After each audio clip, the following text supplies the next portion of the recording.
So everything should tell you that God has always been your power. And so if all of the enemies came together and conspired with evil minds to take Israel down as a nation, they got to take all the God of Israel down first. How would they do that? They can't take the God down, but they can replace your God with the power of their Christ. And it was a hostile takeover. I say it again. They replaced your God with the power of their Christ. Thus, you lost your refuge, you lost your fortress, you lost your deliverer, you lost your God, you lost your strength. Let's get into it. Revelations 12:1. Revelations 12 period is the key to everything. The Bible tells on itself. It tells you everything that's going on and why y'all failing as Christians in this religion. Why the arguments going back and forth. There are two Christs. One is the Son of Man and one is like the Son of Man. And so Torah only people are deceived into throwing away one of their prophets because of the deception that was added to the New Testament, the infiltration. But today we're going to show you the infiltration of the Gentiles to both books, how they put the power of their Christ in both books. And so you just can't say the Bible is tampered with. The Torah also was rewritten by these Gentiles. Revelation 12:1. And this is the Greek mythology, but this is their life. This is what happened to them. And there appeared a great wonder in heaven. Nothing just appears in heaven. God creates and he places things there. There is no mistake. There is no fluke. Nothing just appears. So you already know who talking, the devil. And he telling on himself. A woman clothed with the sun and the moon under her feet, and upon her head a crown of 12 stars. Sun, moon, and star worship. Nobody ever mentioned any verses like this ever in the Torah, so this is falsehood. And she being with child cried, travailing in birth. What, flying through space? What's happening here is the removal and the casting out of Satan and the Gentiles to earth. And they're going to do 1,000 years in hell, and they're going to come out for a season, and that is called the time of the Gentiles. They got 40 and 2 months to wreak havoc on Israel and the land of Israel, the people and the land.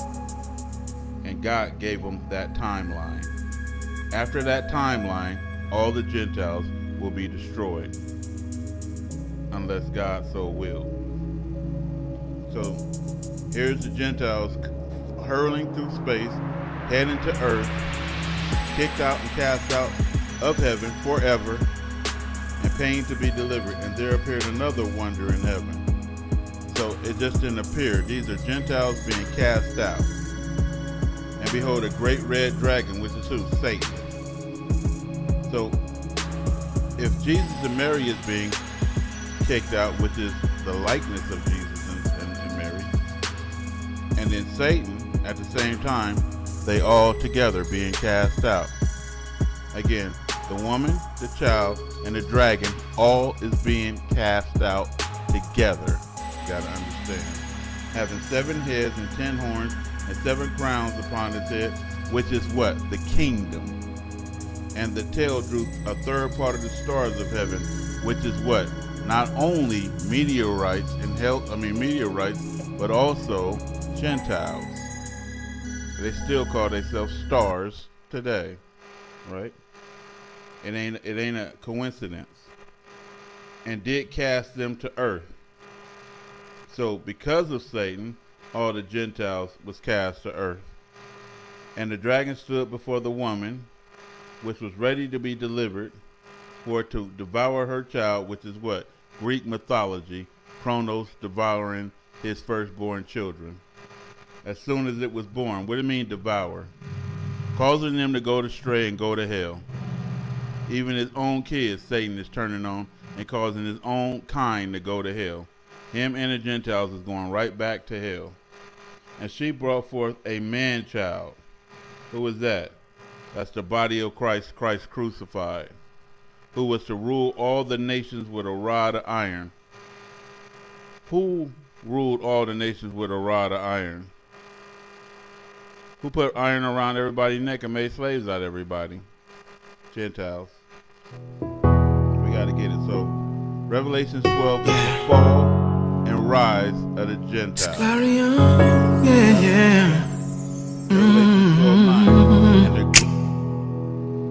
Tiny Mikado.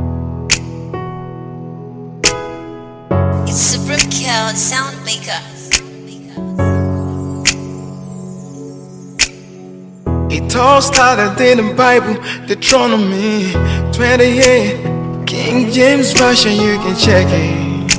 We're from Israelite.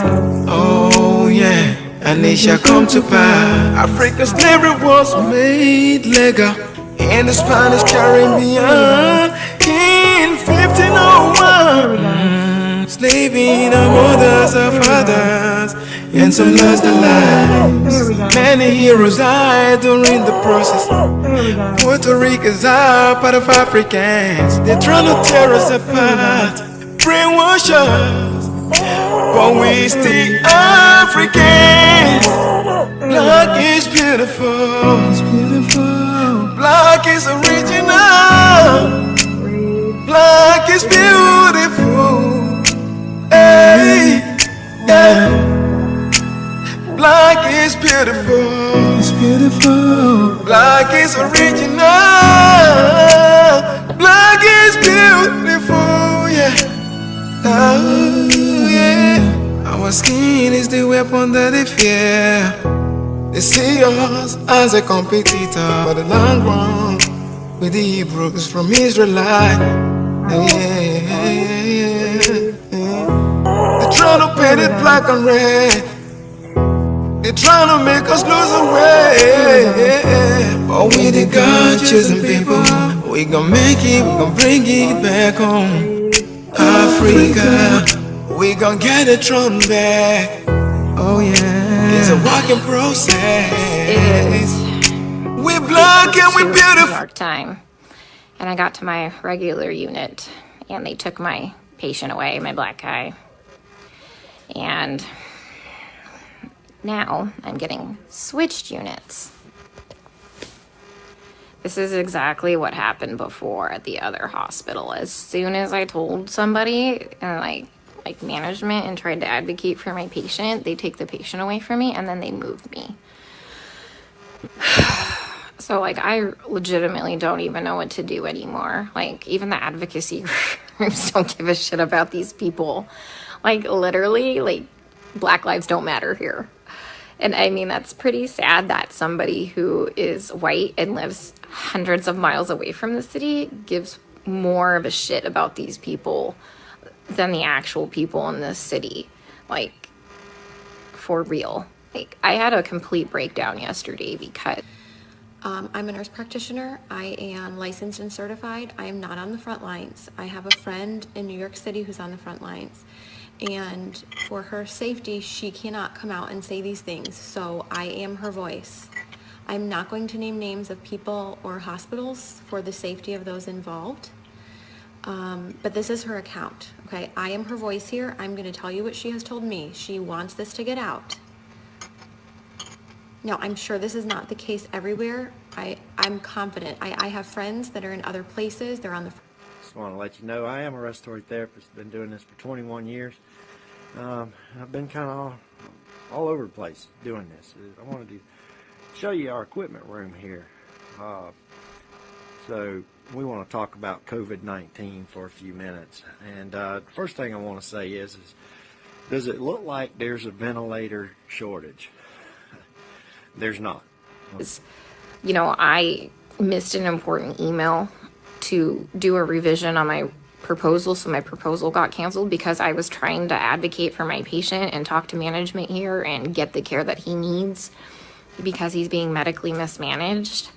And I just had a complete fucking breakdown because, you know what, my entire proposal got canceled because I, you know, wasted my time advocating for a fucking patient who's just gonna die anyway. You know, and sure enough, they take the patient away from me. And then almost 2 hours into the shift, they switch me units. This is exactly what happened at the other hospital when I was advocating for the little Hispanic lady. You know, guys, here's the thing. Let me try and put things into context for you, okay? I know not everybody's gonna live. I'm not that fucking green or ignorant or, you know, bright-eyed and bushy-tailed to think that, okay? I know we're gonna have a shit ton of people die. But these people aren't dying from COVID. Front lines are in ICU, and it's not like this everywhere, but in New York City right now, in some of the hospitals, this is what is going on. People are sick, but they don't have to stay sick. They are killing them. They are not helping them. She used the word murder, coming from a nurse who went to New York City expecting to help. Patients are left to rot and die. Her words. She has never seen so much neglect. No one cares. They are cold and they don't care anymore. It's the blind leading the blind. Now, a couple of weeks ago, I was on with some nurse friends of mine and we were discussing different medications that could be used to potentially help people. Doctors who are reporting. Okay, as a matter of fact, we're running less ventilators right now than we would normally run. And that's because people are just staying home. They're not having elective surgeries. I want to talk about the numbers and the criteria that goes into what a COVID patient is, or a patient under investigation, what's also called a PUI. Basically, right now, and the way it has been the last couple of months, when they locked us down, is that any patient that came in with a respiratory problem was labeled COVID. Now, that doesn't matter if it's you got stage 4 lung cancer and pancreatitis and heart disease and liver failure and everything else. You're still, because you come in with breathing problems, you're labeled a COVID patient. Now, we have one lady that could do the testing at first that would go, those tests went to the CDC. Only one person was qualified to test that for the whole place. So several of these patients under investigations were never tested, and maybe they died or whatever, then they would die of COVID and not of stage 4 lung cancer or these things. This is clear. Around the country that they were using a combination of medications that were helping people. People were not dying when they were on these medications. They were getting better. Those medications are not being used in hospitals in New York City. What is happening is that they're putting people on nasal cannula. If they require more than 6 liters of nasal cannula, they get intubated, they go on the vent, or they get trached if there's not enough vents. They don't get high flow, no non-rebreather, no non-invasive ventilation, no CPAP, no BiPAP. They're on a closed system, the ventilator, versus a CPAP or a BiPAP, for fear that it will spread the virus. That this is what's come out. Every single patient that needs one of our pieces of equipment here, any of this, if they need any of this stuff, okay, then they are a rule out COVID. And these tests have taken as long as 2 or 3 weeks to get back. We're finally getting what they claim. They've been claiming this for. Let me give you several examples here. An anesthesiologist intubated the patients, like, I think it was right, bronchi and of a patient, and they couldn't get the SATs up, and for about 5 hours, like, we were waiting on a chest x-ray to confirm that the placement was wrong. And in the meantime, while we're waiting for that, and we've told the anesthesiologist that it was placed wrong, because, like, literally only one side of his fucking chest is, like, inflating. He dies. Okay? A patient had a heart rate of 40, and the resident started doing chest compressions on him, which is not what you do. You just externally pace them, or you give him some atropine. And then, I run in there to stop him from doing chest compressions on somebody with a fucking pulse. And then he decides to push epi. He throws some pads on him to defibrillate the guy in bradycardia. Okay, he has a heart rate of 40 in a stable, bradycardic rhythm. We just need to give him some atropine and pace him. He fucking defibrillates him and kills him. And I was literally ran out of the patient's room to get the director of nursing who was standing out there. And I'm like, can you stop him? He's going to kill that patient. He's going to kill that patient if he defibrillates him with bradycardia and a heart rate of 40. And the director of nursing just shook his head. And I turned. Which, by the way, I know a nurse in Florida who was fired for exposing that about CPAP and BiPAP and patients being put on the ventilator, straight away to the ventilater. For a month. But we're finally getting in-house testing. That's going to change the game. I think that's what's going on at most places. And what that also means is that now you're going to see the numbers either go up or go down. And I would suspect we're going to see them spike up and then spike down. Turned around and he killed the dude. Okay? There was a nurse who placed an NG tube into some guy's lungs and filled his lungs with tube feeding.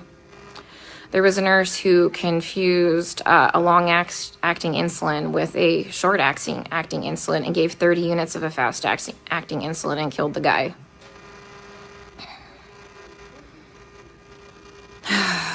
What else?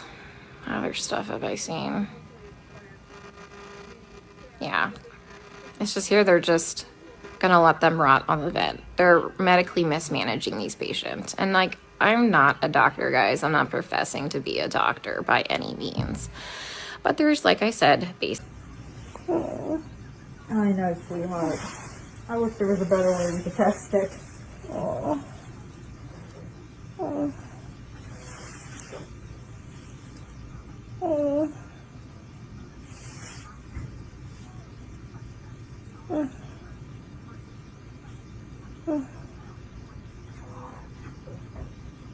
Almost done. All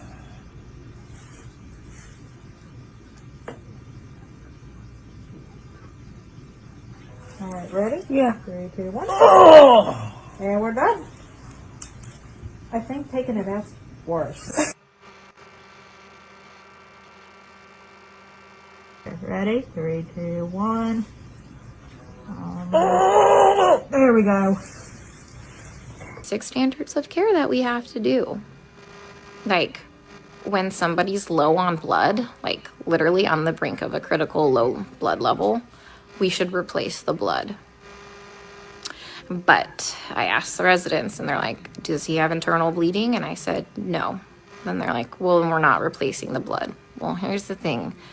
In these COVID patients, they all eventually need a blood transfusion. Their blood, if you don't have enough blood to actually oxygenate your body, the vent settings don't fucking matter, okay?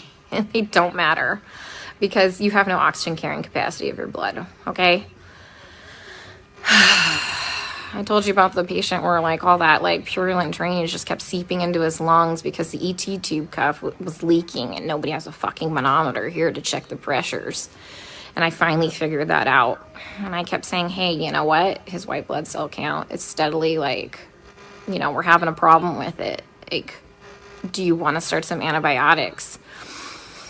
No. Well, does he have a fever? And I said, no, he doesn't have a fever. They didn't want to start antibiotics. Day shift nurse finally got a chest x-ray. He has full-blown pneumonia now. I've been telling them this for a while, but because he didn't have a fever, they didn't want to give him antibiotics. We have a nurse who, fell asleep at the fucking nurse's station while we were all in rooms, and her norepinephrine ran out, and the guy had no fucking blood pressure and didn't perfuse his brain, and I'm pretty sure he's brain dead. That same nurse is now running a CRRT machine, a dialysis-like machine, that she has never done before. She said she'll figure it out, okay? I'm pretty fucking smart and I figure a lot of shit out, but I would never attempt to try and figure out a CRRT machine on the fly. Like, we are adequately staffed. There's a shit ton of staff in there, like, and we have a nurse who does CRRT in there. She has a different patient load. We told them, like, hey, let's just swap these nurses so the one that knows how to work this machine can work this machine, but they didn't want to do that. So I'm pretty sure that patient will be dead here in a couple hours. And this is why I freaked the fuck out yesterday. Because to be on a closed system. The patients don't know any better. They don't have family with them. There is no one there with them to advocate for them. So they are scared and they give consent. The ventilators have high PEEP, high pressure, which then causes barotrauma. It causes trauma to the lungs. Dr.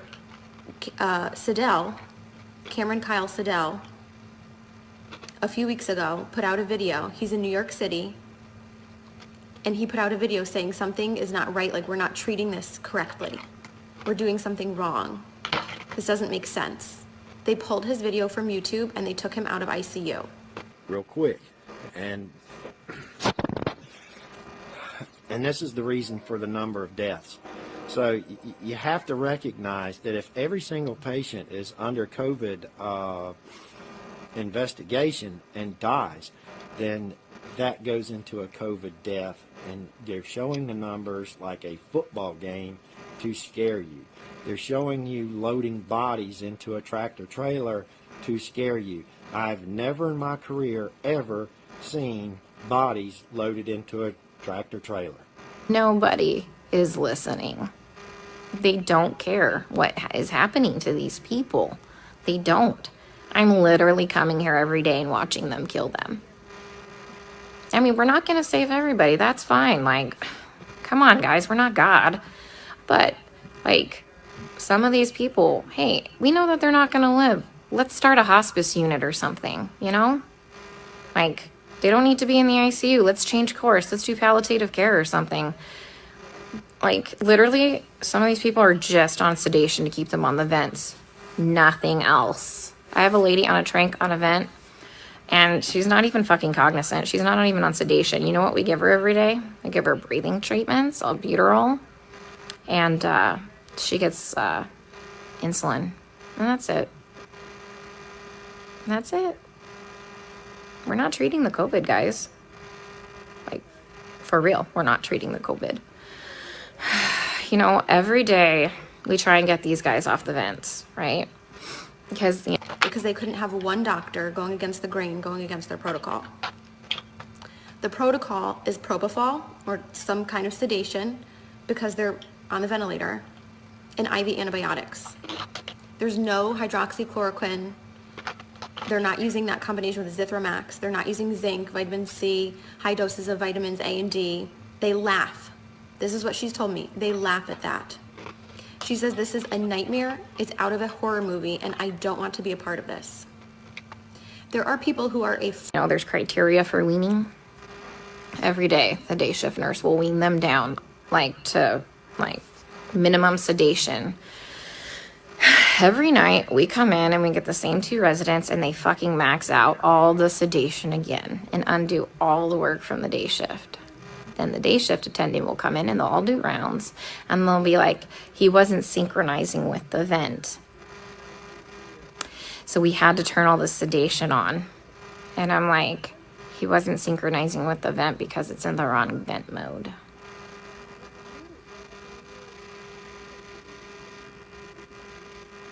So I legit don't even know what to do anymore.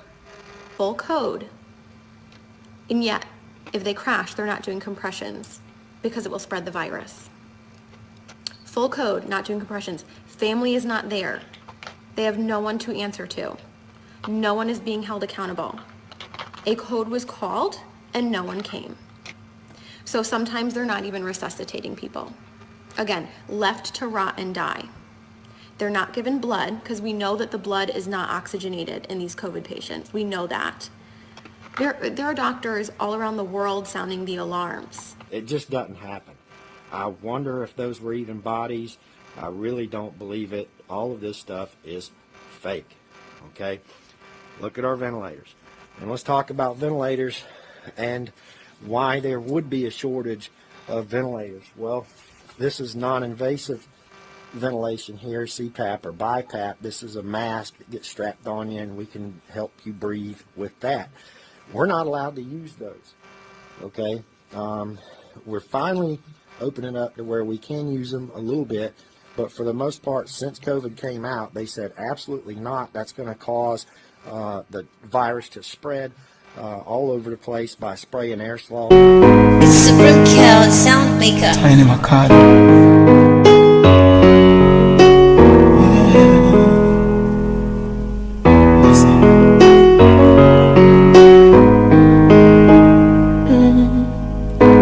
Why we always fail to see the truth?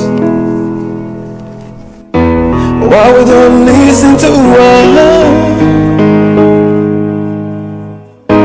Why can't we be a world keeper?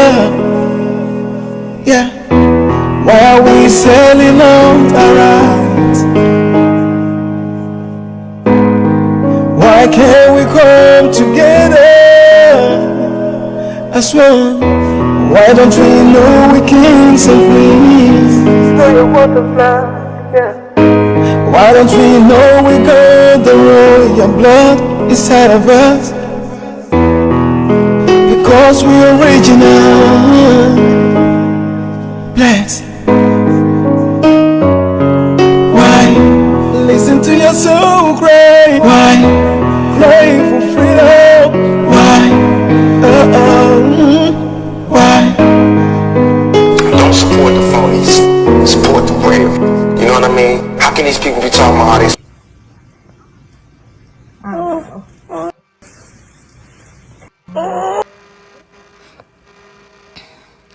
Like, I tried calling advocacy groups. I tried talking with management here, like the nursing admin. Like, nothing. Nobody's doing anything.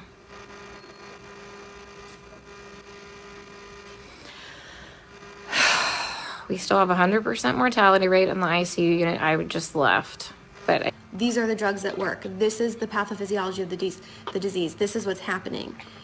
And for some reason, it's not changing. Even though we know, some of us know what's going on, nothing is changing on the front lines.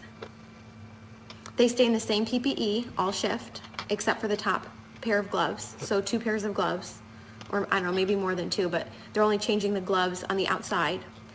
Gown, mask, whatever else stays the same because all patients are COVID patients. So if it's a COVID floor, it's all COVID, but it's not because some of them are rule out COVID. So even if they're rule out COVID and they're not COVID, they're going to get COVID because they're using the same PPE all shift and they're carrying that contamination to all of the patients. They're not changing their PPE. They're not going into rooms. So they're running long tubing into the room so that they can manage the tubing from outside of the rooms. So if they're not going into the rooms, that means they're not assessing the patients. I mean, they're living longer because we have like legit ICU nurses there. So CDC finally, like, not the CDC, FDA approved yesterday the remdesivir study, like to start using remdesivir for COVID patients.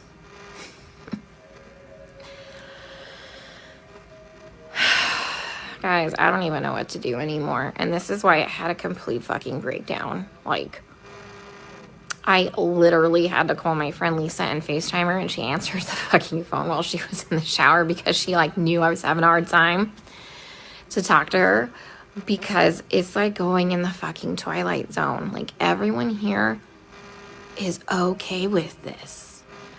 Look, the only way I can kind of put this into context for everybody is, and this is going to be kind of an extreme example, this is like really the only thing I can come up with, is like if we were in Nazi Germany and they were like taking the Jews to go put them in a gas chamber, I'm the one like there saying, hey, this is not good, this is bad, this is wrong, we should not be doing this. And then everyone tells me, hang in there, you're doing a great job, you can't save everybody, you're amazing, you're a great nurse.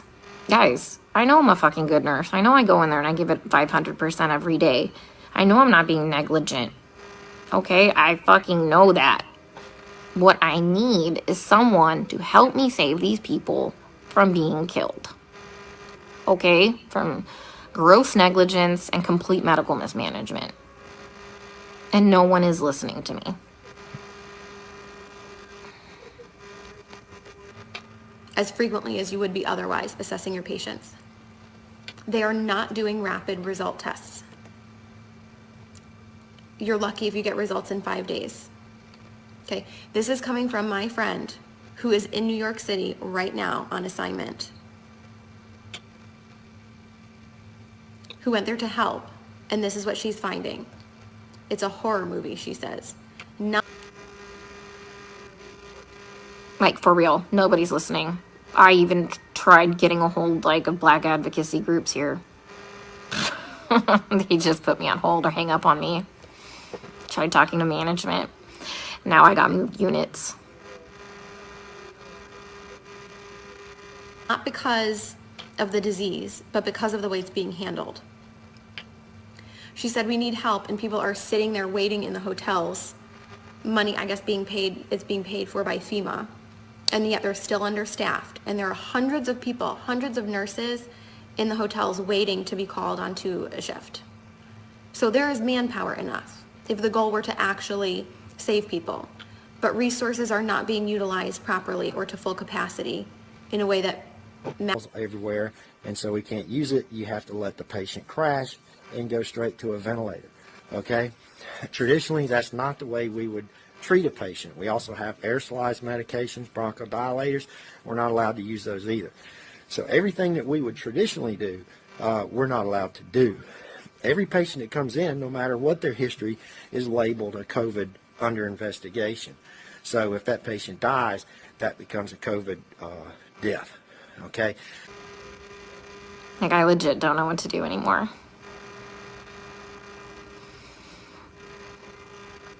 Can someone come up with, like, some type of a solution for me? Because I'm kind of out of ideas. maximizes the patient benefit or improves the outcomes. The records and charting are crap.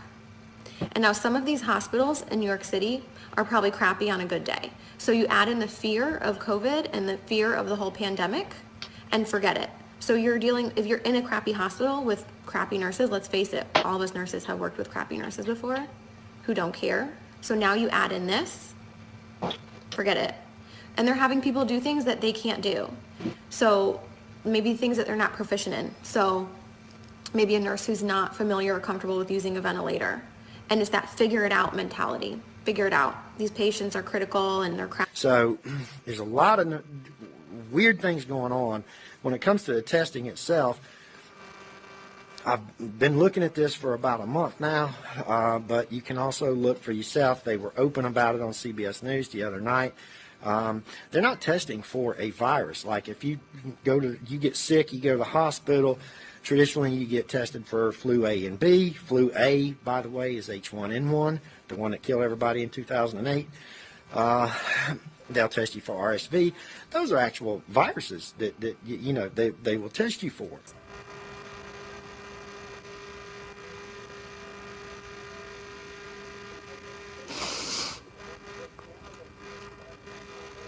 You know, when I try and talk with some of the other nurses here, and they're like, well, you can't save everybody. And they all know what's happening. They all agree with me, and they all just shake their heads. And I'm like, am I the only one who is not a sociopath?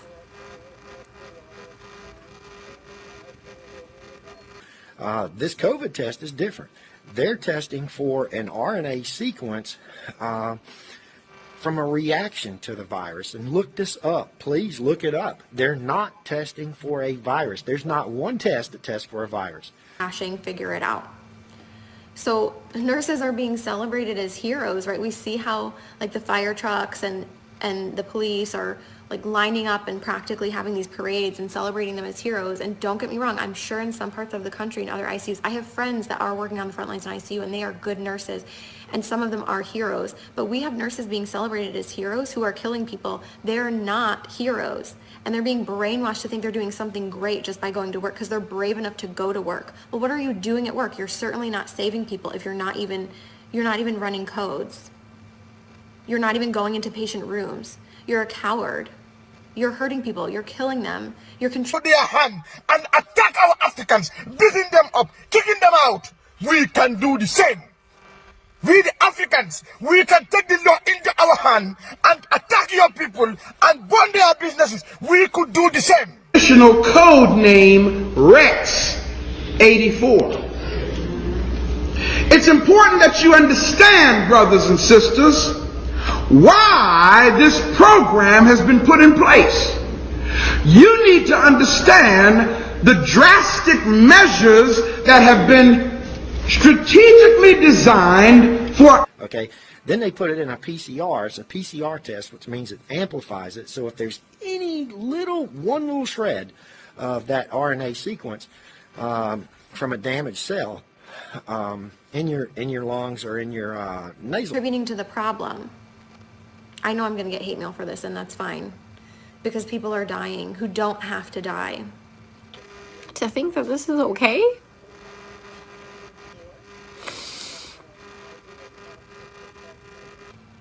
Again, there's no family there, so no one's being held accountable. I mean, guys, they literally don't even know when they're dead. Like, how many times have I told you they've assigned me a dead person?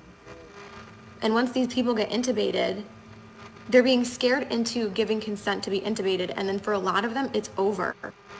And there's nobody going to be held accountable. And there's nobody looking out for them. They are completely by themselves. Like, how long have they been dead? Nobody knows. Like, how is anybody assessing anything without a stethoscope? Normally we have, like, those disposable stethoscopes. But I knew what we were coming into, so I brought my old junky one. Nobody has listened to anybody's lungs as long as I've been here. Even with disposable stethoscopes. There's like a total lack of critical thinking. It's out the window, and people are scared to speak up. And one person alone isn't going to change the overall culture of a hospital or a system or a city. Passage, you're going to test positive. Now, that can come from cancer, that can come from radiation, that can come from several things.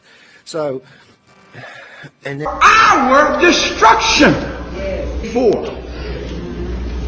It's important that you understand, brothers and sisters, why this program has been put in place. You need to understand the drastic measures that have been strategically designed for our destruction. Let's see what's going to happen here. They didn't write this, brothers and sisters, without a plan to make it happen. Let me say that one more time. They did not go through the trouble of writing this without a plan to pull it off. The King Alfred Plan, the United States of America King Alfred Plan, code-named Rex 84.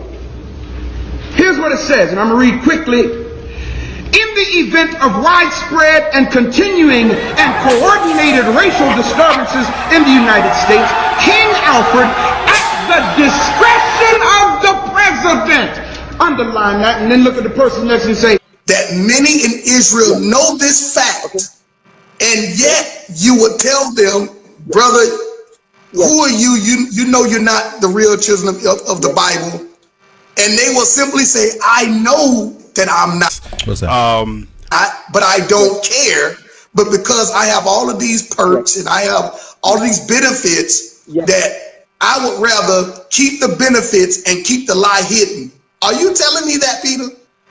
I'm telling you that a lot of people do know, and they say we all mix. They use excuses. They say we all mix.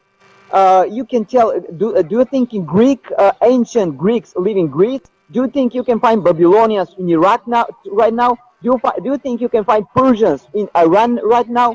No, they're all mixed with the Arabs. And so let me ask you. And let me tell y'all something, y'all. You know, all the things that that are being said from these hospitals, and no one is banging on those hospital doors for their loved ones, their family, their loved ones. They are just totally being held against their will. What a shame. What a shame. Guys, today I really wanted to talk about the Black Hebrew Israelites. Who are these people? And so, we're just going through, taking a step through.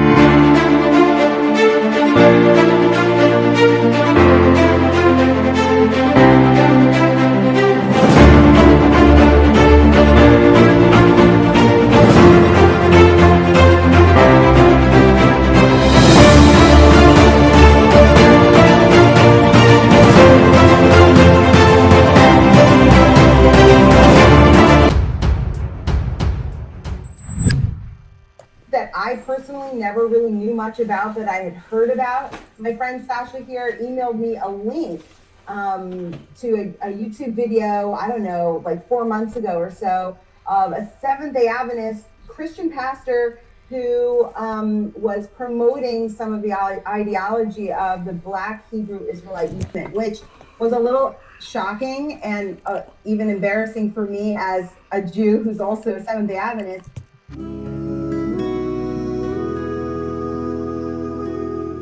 In America today. So what do you believe? Do you believe that this is the government of America and Israel working together to make sure that this truth is not brought out, because it's so much money being made and it's so much, the government of Israel is getting so many benefits from the military funds, as well as over in America, there's so many pastors that are pushing and teaching, hey, we got to protect Israel over there. We got to protect them people over there. And you African Americans, you're not the children of Israel, and you're Gentiles. And so you believe that you know that this is a cover up by both governments. Well, I don't want to make it political, but it is a cover up. And I can tell you that ever since I came to Israel, I was not born in Israel. I came to Israel. I started to realize that a lot of things have been covered up, and I was looking the reason why, and this is how once I found the reason why. This is exactly the reason why it is covered up. It is covered up, and I can tell you that Israel. I was told when I came to Israel, I was told that Israel is a free country, and we the Jews have built it so we can benefit from it and not live among others people, so we can depend on them, and every single time they don't like us, they can kick us away, and so on. When I came to Israel, I found out that this was not true. Israel is not really a free country, because it depends on so many organizations and forces which are not even Israeli organizations. They come from out. They come from America, like the Jewish Agency, the organization which decides who to live in Israel or who not, like all the religious organization, like the organization which bring money for Israel to build universities, synagogues, and everything. And it's obvious that a lot of things have been hidden from us, and this is one of the things which has been hidden.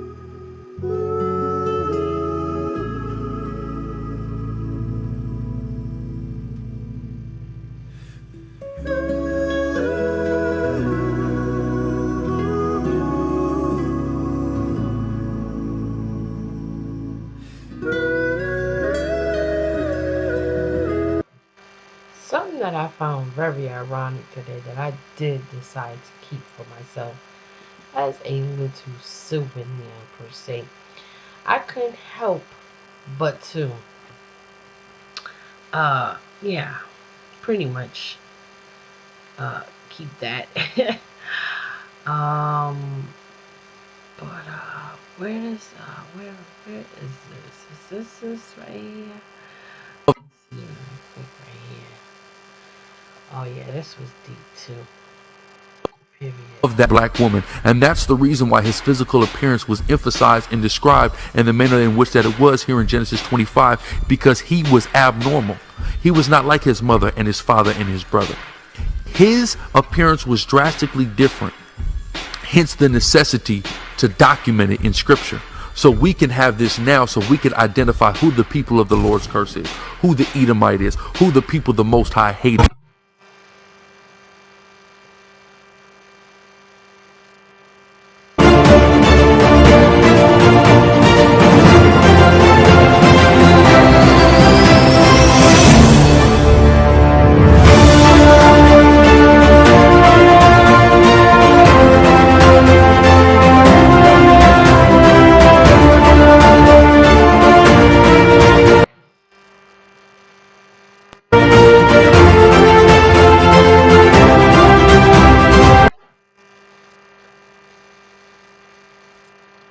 Winds himself up in prison, or they have not maximized their potential. Brazilian government has shown lots of interest regarding people of African descent, but usually it's the society as a whole that. For us, it really, I don't want to make it political, but it is a very political.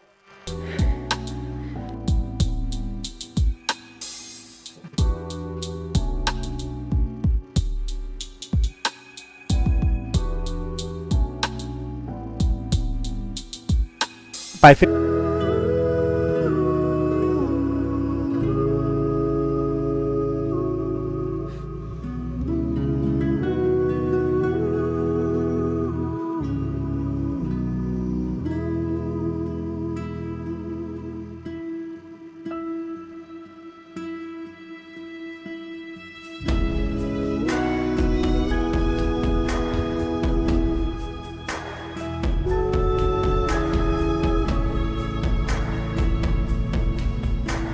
And you hear all this talk on the news about antibody therapy and all this other kind of stuff, people wanting to donate plasma, everything else, but they're not talking about the virus itself. They're not testing for the virus itself, and that's a big, big issue, because that makes you say, well... I keep telling them that, the guys are like, my patient's going acidotic. We need to do something about this before his kidneys shut down, give him some bicarb or something like that. And this is what they do. They let the patient's blood get acidotic, their kidneys shut down, and then at the last minute, another fucking trauma. This is like the 5th fucking trauma tonight. Some dude got fucking shot in front of the hospital. Like, 2 to the chest and 2 to the abdomen. What the fuck is wrong with these people?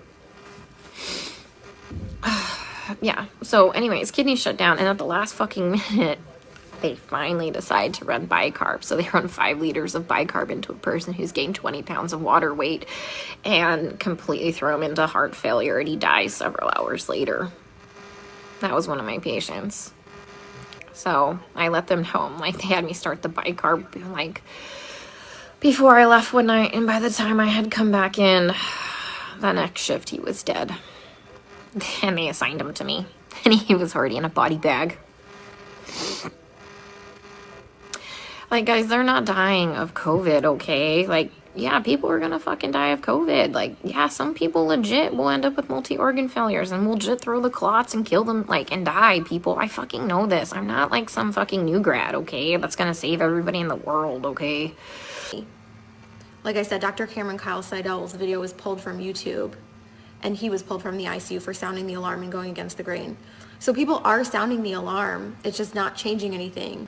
Is this as infectious as they're telling us it is? Because if it was as infectious as they're telling us it is, these would all be in use and everybody would be dying, and we're not seeing that. Okay? I am literally telling you that they're murdering these people, and nobody will listen to me. Like I said, I'm not a doctor, but I'm pretty sure that when you defibrillate somebody with a heartbeat of 40 in a stable rhythm and you kill them, that's murder. And I'm pretty sure that when you put somebody's PEEP up to like 25 and PEEP doesn't go past, I think, like 15, 20, and you blow their lungs out and they die, I'm pretty sure that's murder. You know, I mean, I just watched a doctor drop a central line and fucking rupture like the subclavian like vein, and the guy fucking bled to death.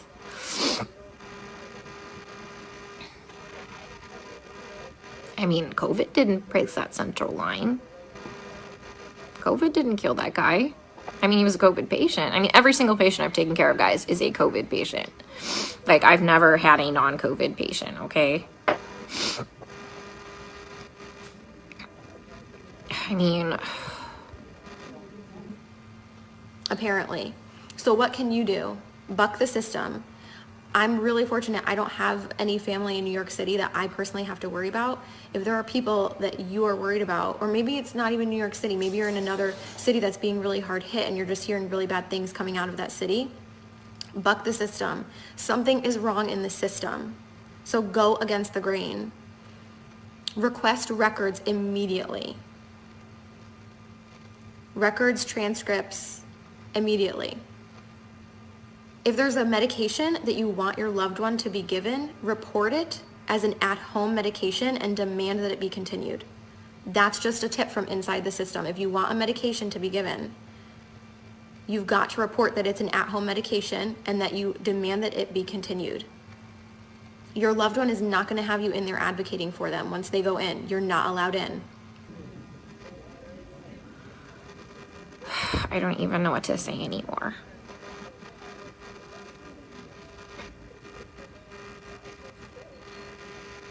So,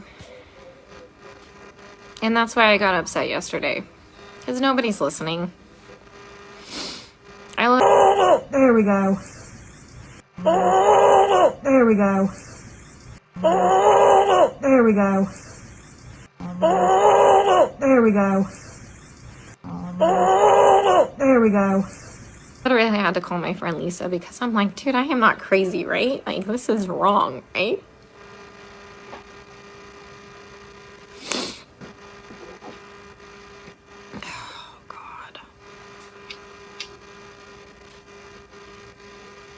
Watched an anesthesiologist place an ET tube and rupture their esophagus, and the guy choked to death on his own blood. Nah, COVID didn't place that ET tube incorrectly. This is why no black man can be the president. You got to understand, people, this program was written for black people. They ain't gonna, hey, listen, I don't know. What's Secretary of State's name? Colin Powell. I don't know. He seems to be a little disgruntled, but when you got people like that. And this is your girl to talk with Tiny. And of course, I'm out here trying to sound the alarm to the best of my ability.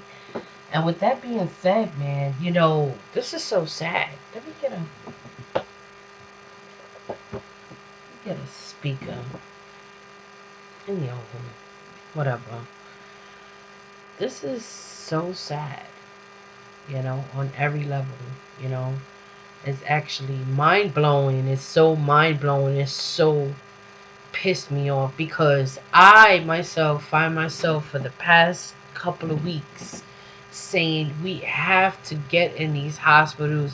We have to get to our loved ones. We need to take them out. Take them out. They are there being held against their will. The hospital has become a concentration murder camp. Ooh, wow. A place where it's no longer a safe haven, if you will, but it is actually a danger because these, I'm going to say this nonchalant, these psychopath as doctors and nurses, if you will. I don't know if they've been, you know, ruled out against their will. Maybe they're chipped. Maybe they're under some kind of type of MK control, some paperclip. Like, you just never know in these fields lately. And it's sadly to say that lack of knowledge, man, is gonna be the cause of a lot of folks to perish. Folks will perish from a lack of knowledge because of being simple and dangerous and double-minded. And why is it so important to, not be double-minded? You're simple, you become double-minded. And I'm telling you, to watch these people at the last play, there's no mercy in them. They don't carry mercy. There's no mercy in them. They play with people. And at these latter days, no one's gonna take them serious. And at some point, what you put in this universe is what you're gonna get out. It's what you're gonna get back, pretty much. So if you like tantalizing the universe with straight up garbage that does not benefit the human race, if you will, we're not going to compare that with a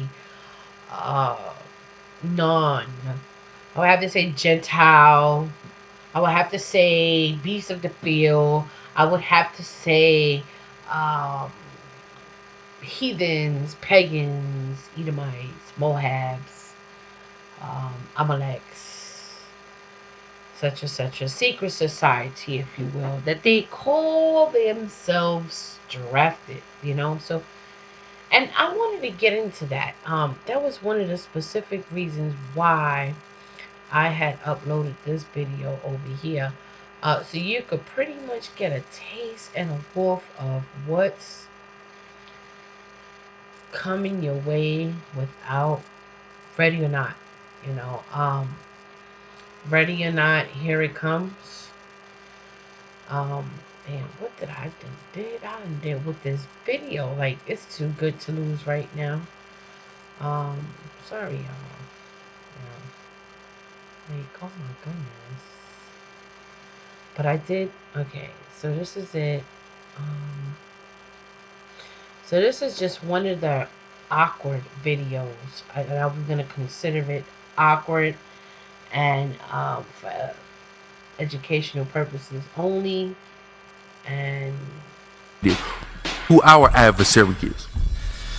Now I know there's different shades of red. I'm a pale pink red, as your community would call it, but there's also, from Africa, there's a dark soil red, and there's different shades of red. So for me, I think it's on purpose that the Torah doesn't stress what color the people of Israel were.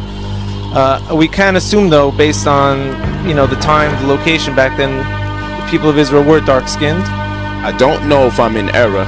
I want to ask you, is this true? Does God have an elite group of people or a chosen group of people, namely Israel, or is everybody just on equal playing field there?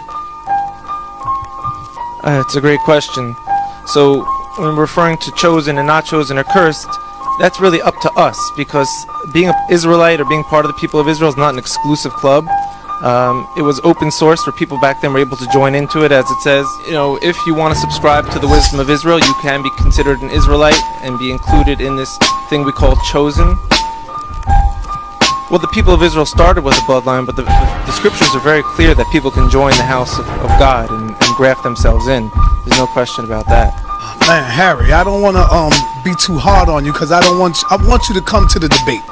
I don't want you to run. We want to hear the truth. And right now, I think you're lying. I'm not going to say I think. I'm going to say you're lying, because we know what's going on. I want to ask you this question, Harry. Talk about the chosen people of God. Who do you say is the chosen people of God? Keep it real. Let's not play games here, because we've been hearing the Jews for decades saying how they are the. And how intense is that, right, y'all? So, I mean, like, what is really, really good, And then it takes me back to It be like little things like this. It be like little things like this. Hold up. Let me get this right. Let me get this right. Let me get this right. Let me get this right.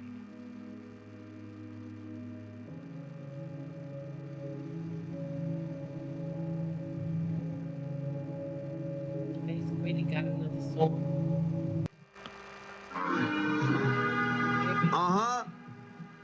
Yeah. It's Lace Gritty from the city, man. Niggas know I go hard. Niggas know when I'm on the track. Lace put that fire on the fucking track. Yeah. Niggas know I really go hard. It's Lace Gritty from the city. About to spit on the mic. About to bring the fucking city back. Yeah. Yo. I bomb first, put a coward in the fucking dirt. I kill his moms, I don't give a fuck who get hurt. It all started since I was holding my mom's skirt. Papa left, so she dealt with different dudes getting hurt. I was just a kid, used to see her boyfriend hitting her. Me and my sister grabbed a bat, try to beat him up. Mama throwing parties every Friday. She was drunk, coming home from junior high. I used to hear my speakers pump. That was when the 90s and Pac came out with Hit 'Em Up. Living room full of thugs till somebody bust a snub. Everybody rushed the door, I sat back and watched niggas run. Me and my little niggas in the room, we was rolling up. Project struck, it's a crime life growing up. Daddy kept saying he coming, but he wasn't showing up. Only 14 when them D's put my hands in cuffs. Couldn't go to jail, cause I wasn't even old enough. At 16, I was hot like Golden Crust. Knocked for a drug sale, cuffed on the Allen bus. OG said don't put your head down, hold it up. Lace them sneakers up, boy it's time to knuckle up. Run into some killers on the child line, I said what up. Signed my name for the yard, had to get my weight up. Scars on the nigga face, looking like they ate him up. Heard what he was claiming in the wrong house, they banged him up. Came home, heard one of my mans got his brains bust. Started loading up the grip, who we got a flame up. I was broke with no bread, caught a heist and came up. OT with the cocaine, had him staying up. Fuck haters want me dead, they wanna see me chained up. New whip, got him sick, how I stepped the game up. Niggas see me lose it all, came around and got it back. Niggas see me lose it all, I came around and got it back. Damn. And you know what I'm saying? Look, it is not a game, y'all. Look, so I'm out here, I'm in full effect. And y'all already know how I get down with my ground. You know what I'm saying? I got talent peoples everywhere. That's my homie. That's my childhood friend. That's like my little brother right there. He threw it down, y'all. I'm just dead ass proud of him. You know what I'm saying? That's that BK all day. BK all day, represent. You know what I'm saying? Represent. You know what I'm saying? It's me, your girl, that took the tiny. Now back to this crazy ass shit that's going on with these doctors. Like I said, we need to run up on the motherfucking run up on the hospitals. Get your family out of there. Because they not, I'm telling you, they not playing. Look. Nobody cares because they're all minorities and we're in the fucking hood.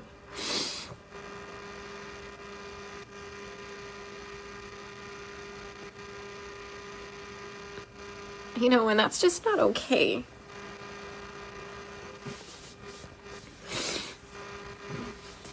You know, I grew up really poor. And so I know what it's like to be, like, completely forgotten and for nobody to advocate for you. And that's why I get really upset, guys. Because, like I said, I know that a lot of people are gonna die, but, you know, COVID didn't cause that pneumo. And incorrectly placed ET tube placed that pneumo, and then they wouldn't let me fix it. Like, all I had to do was, like, adjust it. And they wouldn't let me do it. The only reports that we're able to get of what's going on are coming from the inside, and people are afraid to speak out. People have lost their jobs. Do not give consent for intubation if you don't want to be intubated or your loved one to be intubated. Demand non-invasive or less invasive ventilation methods. soon as you give that consent, you might not come out of it. Now, in some cases, it might be appropriate. We just don't know. We know that it's being used inappropriately in a lot of cases, and that the ventilators are making people worse.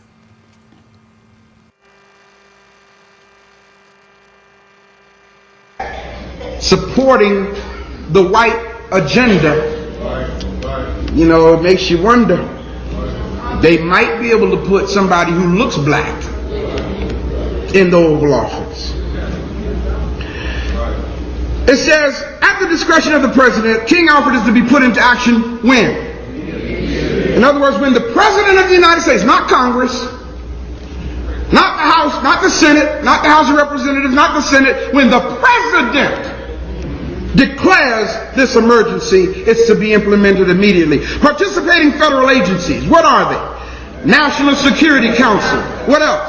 Central Intelligence Agency, Federal Bureau of Investigation, Department of Justice, Department of Defense, Department of Interior. Participating state agencies, what are they? National Guard units, state police. Participating local agencies are what? City police and county police, that's right. Now, one of the things you need to understand, brothers, let me make this notation before we read further. In addition to the law enforcement agencies that we just mentioned, in 1982, there was a guy named Oliver North. Y'all have heard of him, right? Oliver North and Ronald Reagan got together, and the two of them amended the King Alfred Plan. And their amendment became known as Rex 84 because it was signed by Ronald Reagan in 1984. Now, the original plan was signed by Lyndon Baines Johnson, but Ronald Reagan amended it to include the Hispanic population. Originally, it was, what we're going to read, it was just written for blacks. But in 1984, Oliver North and Ronald Reagan amended it to include the Hispanic and Latino population. What's really deep, brothers and sisters, is this. The neo-Nazi groups, this is all a part of the amendment in 1984. The neo-Nazi groups in Texas, Louisiana, and Mississippi, along with state militia groups, like the Missouri militia, the Michigan militia.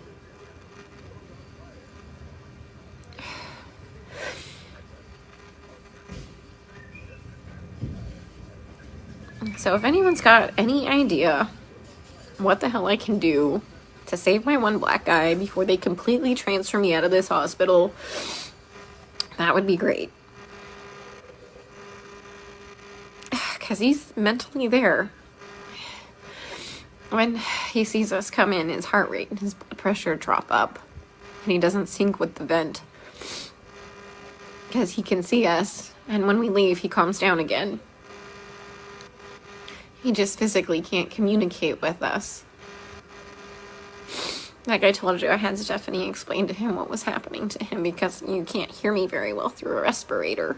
Plus, I'm sure that respirator is probably scary. Especially if you're kind of out of your mind from all the sedation. But he's a cab driver and lives a couple blocks away from here.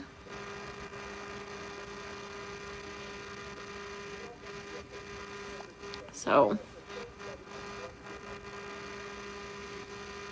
I'm not completely convinced this is. Yes, there are now more stations and more media voices, but they're all coming from the same ventriloquist. I scream, you scream, you know the rest. I scream, you scream, you know the rest. I scream, you scream, you know the rest. Well, I scream, you scream, you know the rest.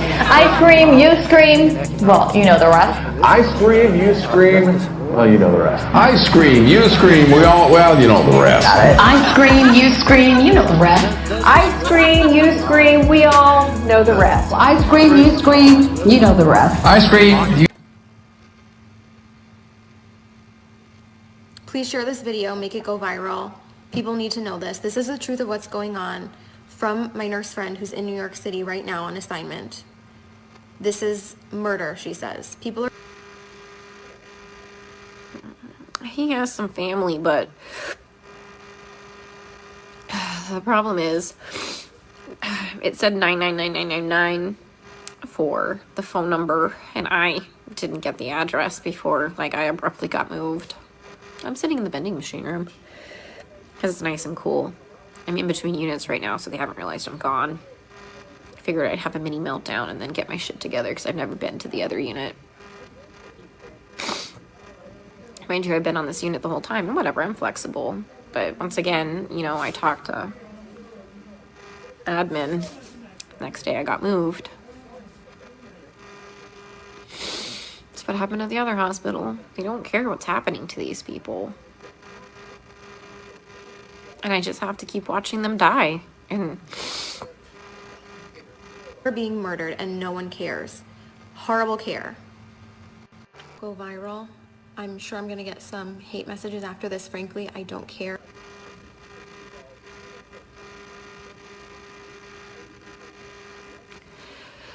oh God.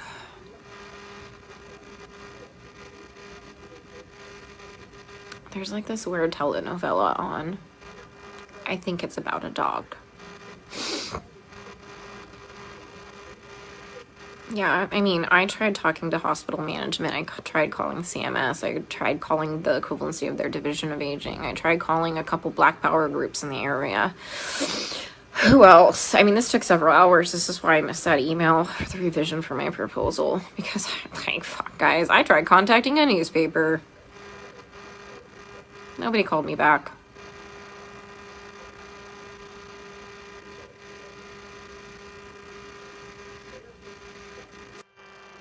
And that's exactly why it would make sense for Trump to say some stupid ass shit about injecting disinfections and all that shit. Because they just killing folks anyway. You know what I'm saying? And nobody's hearing them, you know. You got all the Trump supporters like, we love you, POTUS. That's all they're saying right now on every group, every dawn group. They literally begging for their freedom.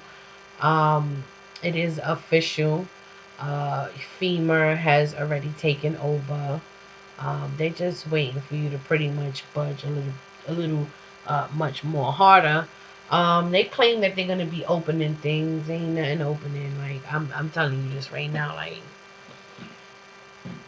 Like this is just a reason for them to move different and move fast.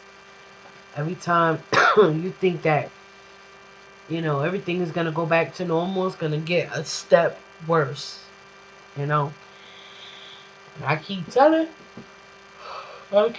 folks, you know, all this stuff that y'all out here promoting with these politicians and these political arenas, damn y'all. Yeah. It's just like it never registered. Folks never get it. They didn't get it. I don't think they ever will get it. But hey, you know, for what it's worth, you know, everyone, I guess everyone knows themselves. Either they do or they don't, right?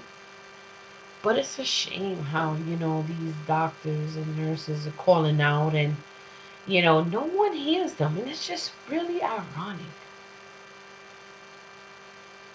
I mean, like, can you love President Trump that much that you don't even hear the doctors for crying out loud and the nurses? And what would it take? And I'm finally getting it. And it's beginning to register with me deep within. Something deep within is like, time is up.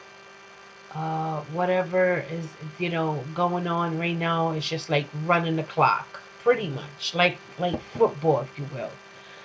They just running the clock and seeing what Satan could take out before the game is really over, right?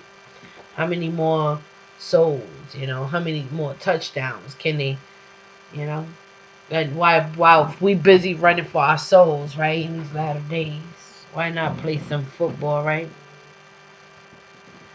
But you know what though? I got a nice song, and you know, this music is my homeboy Pele.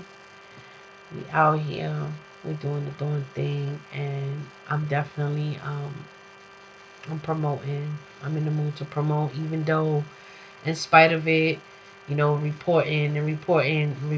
Me personally, I'm just like, I'm baffled on how people really are not fighting for their family members. Like, if you know someone that is in the hospital and they incontinent and they cannot fight for themselves, it's like, and they're telling you that the way they got this set up, it's like your family member does not matter. No one gets a regular schmegular funeral, family gathering, or whatever, what have you, because of the social distancing. I'm like, think of the way of life, like what they have done in such small little time, And this is a hoax. Trump supporters, this damn near is a hoax. Too bad that this hoax swiped your asses right from underneath the... Man, they swiped your ass they moved that carpet from underneath your ass without even touching you. Can you imagine that shit? And all they claim all day in, day out, is Republicans, Democrats. This is their bullshit every day. But you know what? I'm going to play a song right now. I feel the need to play my homie song. Why?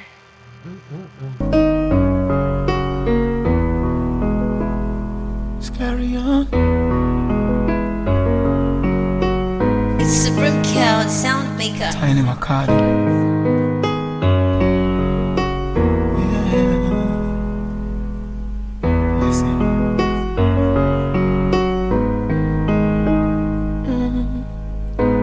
Why we always fail to see the truth? Why we don't listen to us? Why can't we be a brother's keeper? Yeah.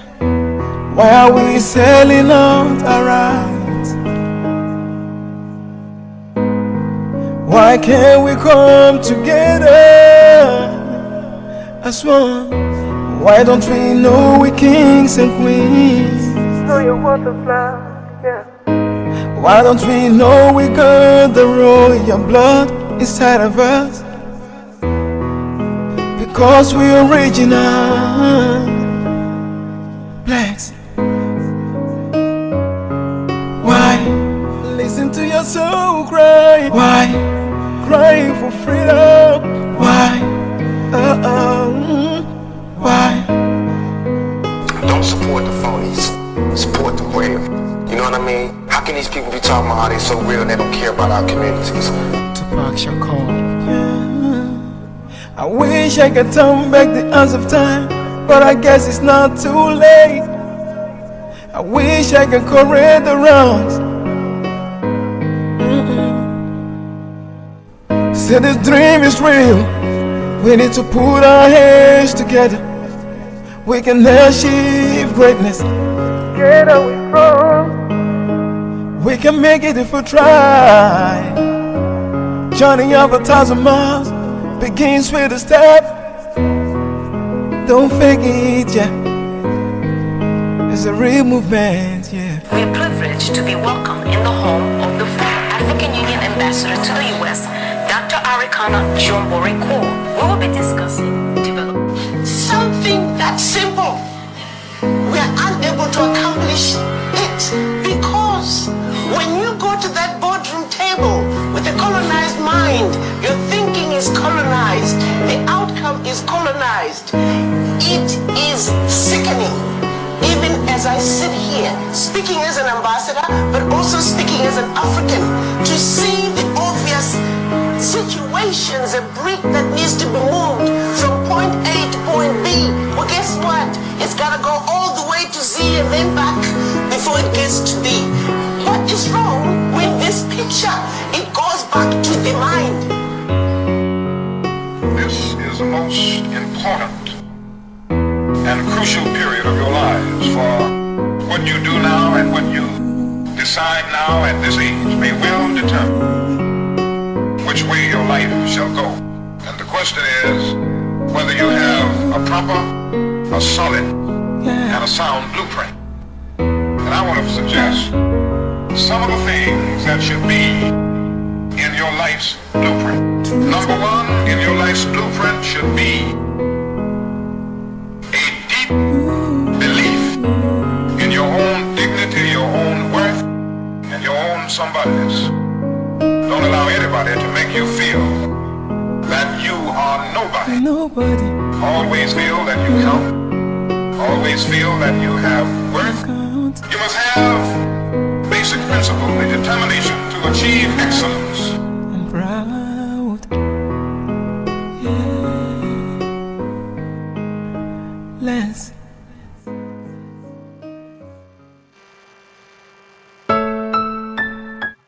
And you know something? Right now, all I could say is, you know, if you have family in the hospital, man, go check on them. I don't care what they saying out there, and get ready to sue. Get ready. I mean, like, look for your family, man. You know, I've been like this for like a few weeks already, you know, knowing that, you know, I'm having these visions, you know. I'm having these visions. Everything that these nurses and doctors are saying, I'm flipping on my videos, you know what I'm saying? Because it's in the atmosphere. It's in the DNA. It's a dying cry. It's a cry, you know, from the ancestors. Like, it is this, it's that serious. It's that deep, you know what I'm saying? It's super deep, you know. I think that we could do better, you know. We could do better than this. We got to do better than this. At least as far as, like, you know, man, you know, our brothers and sisters are just dying, you know, in the hospital. And these governments, they're not being held accountable. No one is being held accountable for this. How the hell in the world can we let this happen? And they're carrying on like nothing is happening in these hospitals. But the people that do come across, the people that are coming across, they're not in any way, form, or shape trying to save anyone's life. This is all about taking lives and taking lives and taking lives. And for numbers.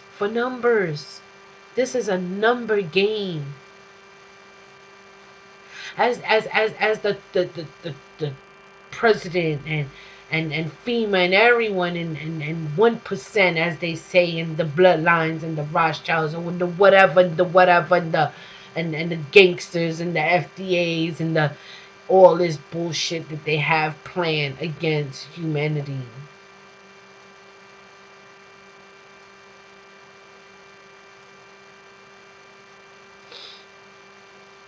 I'm telling you, like, they this is a silent war, but it's a deadly, detrimental silent war. And I don't care if you know it or not, but I don't care who you are on this planet and on this earth right now. You know that something in your heart ain't right. Period. I don't care who you are. And some just don't get it. Some just want to go back to being their normal lives. You know, some like it's different things going on the earth. You know, there's everything is just frozen. It's paused. You know, but the one thing that they have not stopped doing in such a way is murdering. You know, these hospitals have officially begun to be death traps, if you will. And I don't think anyone is really paying any attention. You know, you're being held against your will under medical martial law. And they making this stuff up and they getting away with it because it's medical martial law. And everything that is being done is not done by a coincidence. This shit is all in code. Is planned. So let's cut the bull crap already. Unless, you know what? I'm just so sick and tired of people knowing the truth and they don't know what to do. They don't know what to do. Nobody knows what to do. You know, and it's just become easier and easier for the powers of evil, because they no longer the powers to be.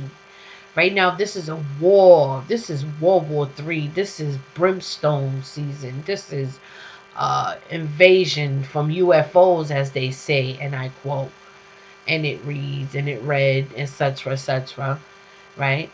And this is war. Who can make war with the saints? Who wore the saints out? Who's making all kings rising against the Lord? Who can make war? And they play these little games and they say things like let's get into this real quick, because I think that people lack of knowledge, and when we lack knowledge, we intend to make crazy mistakes like this. I mean, once upon a time, though, before we were able to identify bullshit, like we really can now. Let's make no mistake about this. You know what I'm saying? Once upon a time, we couldn't see what we can see now. You know what I mean? But chosen people of God, we respect a man's honesty. You're not gonna hurt our feelings. We used to this. I want you to keep it real for us, Harry. Who you consider to be the chosen people of God? But the chosen people is not a race, is not a color, it's not someone that comes from a specific region. It is someone who identifies with a certain ideology that comes from the teachings of Moses on the mountain. But the brothers and sisters today that call themselves Hebrews, they are not disillusioned. They are reading things in that book that is intimating that they are the chosen people. They are reading things in that book that is giving them the impression that you guys or somebody else are a cursed people. And now we sit here with you guys giving...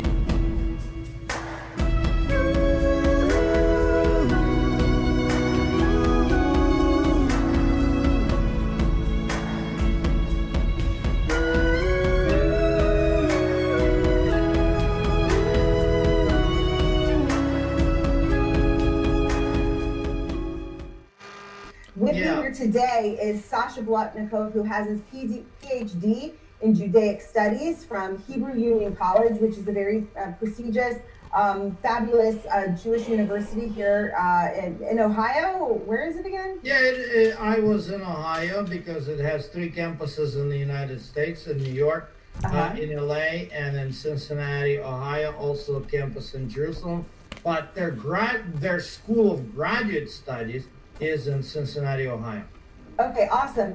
And this school trains rabbis and cantors, and actually, in fact, back in the day, my cousin was actually the head of their cantorial department. He was a cantor himself. So my family has connections to that school. And what's really interesting about Sasha Blotnikov is that he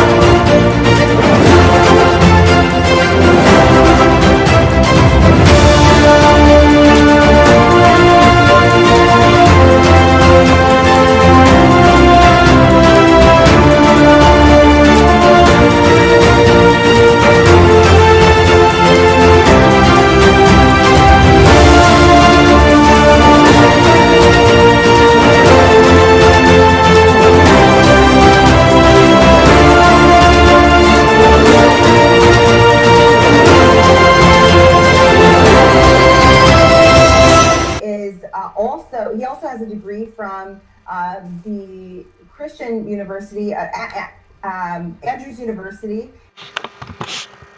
1576, Portuguese traders and missionaries had spread throughout the kingdom.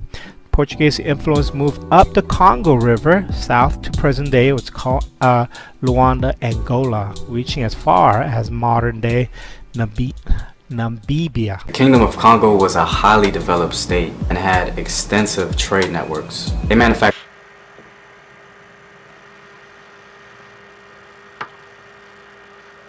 And he is a professor now with Andrews University through the Shalom Learning Center. That's the Heal the World story, and I love it. It sounds great and it's amazing. The only problem is that's not coming out of those books that you guys are reading. Harry Rosenberg alleges that being an Israelite or being a chosen person of God is not something that is at all exclusive, or that is actually very inclusive.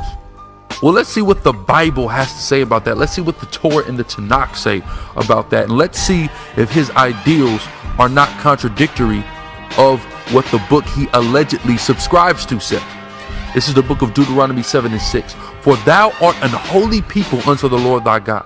The Lord thy God hath chosen thee to be a special people unto himself above all people that are upon the face of the earth. So above all people has the blood lineage of the nation of Israel been chosen by God to be special unto himself, to be holy. The term holy means separate, and he knows that. But he's going to sit on that couch and he's going to play a game as if the book that he subscribes to. I'll tell y'all, boy. You know something? I'm just gonna let me just see something real quick. I just want to see something real quick. I'm just going through notes real quick. You know, you put one and one together and shit. I'm just going through notes real quick. You know what I'm saying? Doing what I gotta do. Period.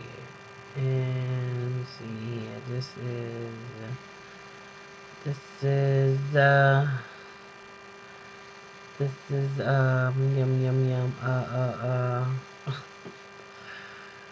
What is it? What is this? Yeah, I know.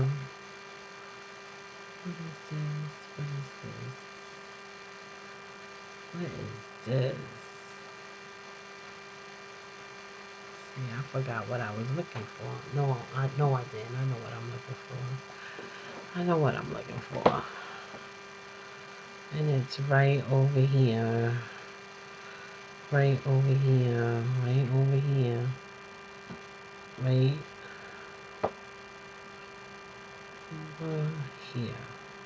Period. Chicago, just like I showed you. Okay? So that's how you can flip, show the connection between ceremonies. That 312. Sometimes they connect by name, sometimes by number, but ultimately it's one and the same. The name is the number because the letter is the number. Okay? Okay, now Jahi is Neo the One. Comes right out the big white gorilla, RH negative blood, the good shepherd. I always put my name in front of phrases because I know, hey, I don't care what nobody tell me, man. Like, I get what they're doing. I'm not going to be silent because they like that. You know what I'm saying? I'm not adding energy to the ceremony. I'm educating my brothers, my future army warriors with me. Okay? Now, that's your Joker gene. Okay? The Joker gene is the 1 seed. So your boy El Chato was the one. That's why in the movie, they were like, everybody was just like showing mad respect. The Rock is coming to Chicago. There will be rampage in the streets. I showed a match with The Rock and somebody said, oh, you know, do you have other proof? I'm like, man, I didn't really put all the numbers, but I'll put all the numbers this time to show you that Rock is used in the PSYOP a lot of times to represent Gabriel. Dwayne Douglas, The Rock Johnson, the Holy Blood and the Holy Grail.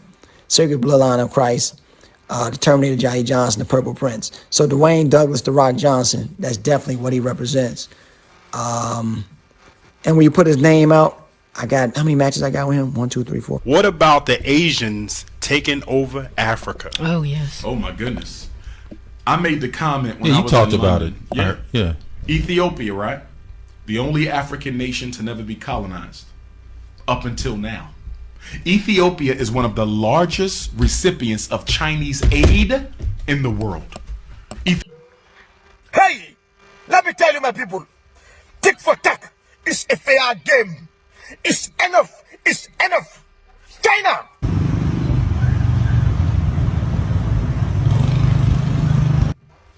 You can go and ask South Africa. South Africa, they attack us.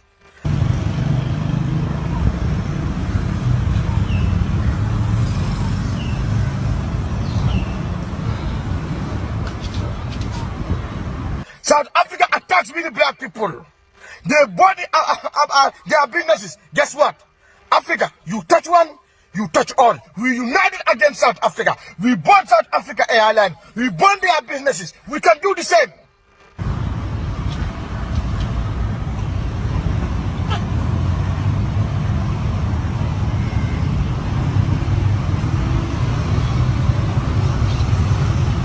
And these motherfucking Chinese people, they are going cookie wacky out of their minds, okay? They like roaches. You ever turn the motherfucking light on and they just everywhere right now in Africa? That's what they are. Like I'm baffled. Um, it's they just so disgusting. So I just can't stress this enough.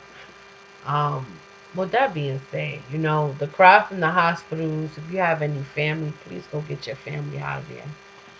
Go get your family out of there and start asking questions.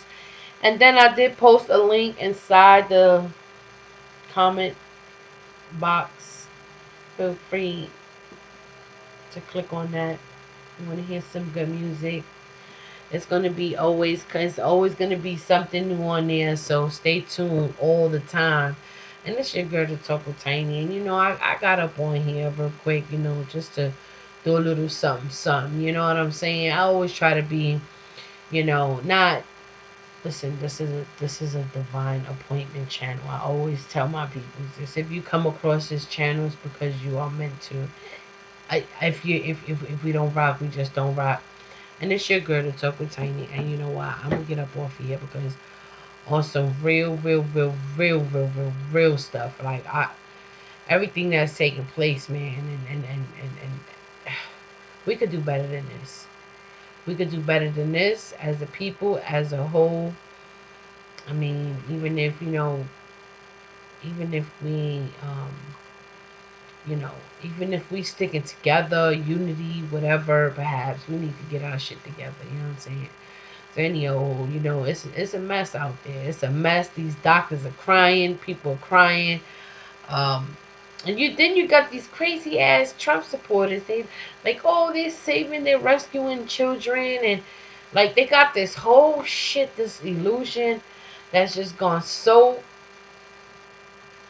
man, it just misled everything.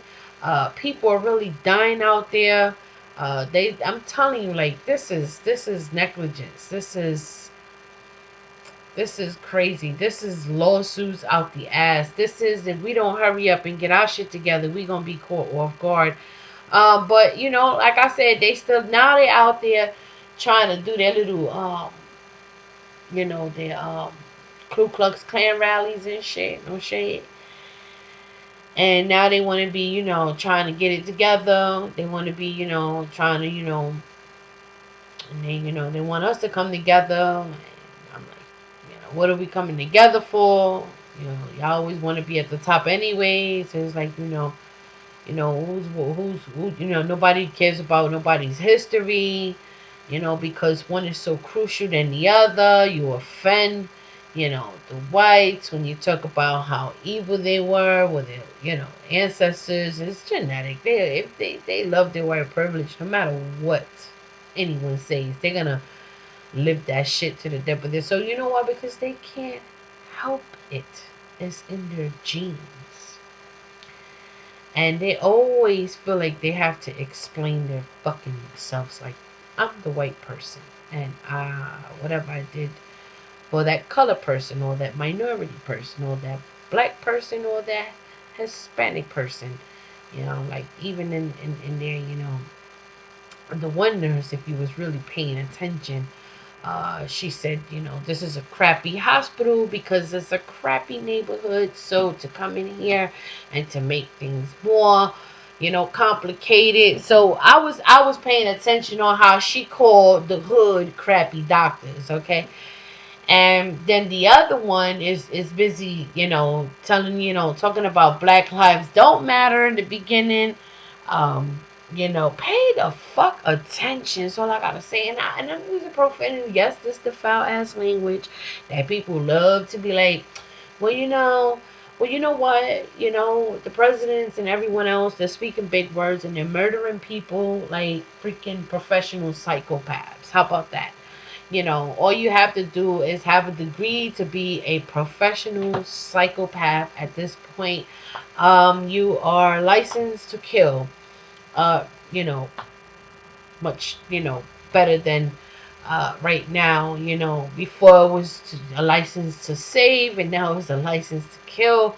And either way, Their plan is to never ever come back, and as things tumble and crumble, they can barely fight their way through the truth. They can barely even remember to think, is this really happening? Some motherfuckers, they don't need their ass slapped up, beat. They just need to just be pushed off the lake of, right off the cliff. Cause motherfucker, you so dumb.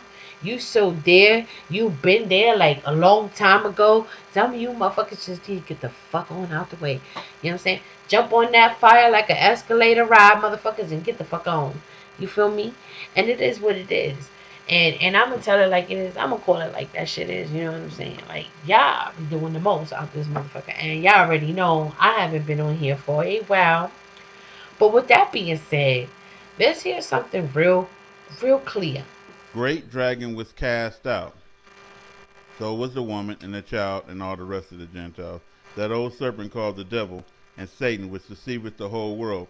He was cast out into the earth, and his angels, which were his brethren, the Gentiles, were cast out with him.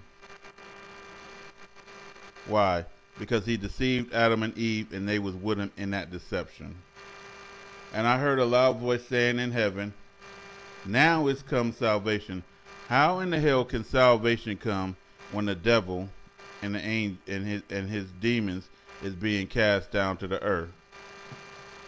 It ain't salvation for us. It's salvation to the Gentiles, from God.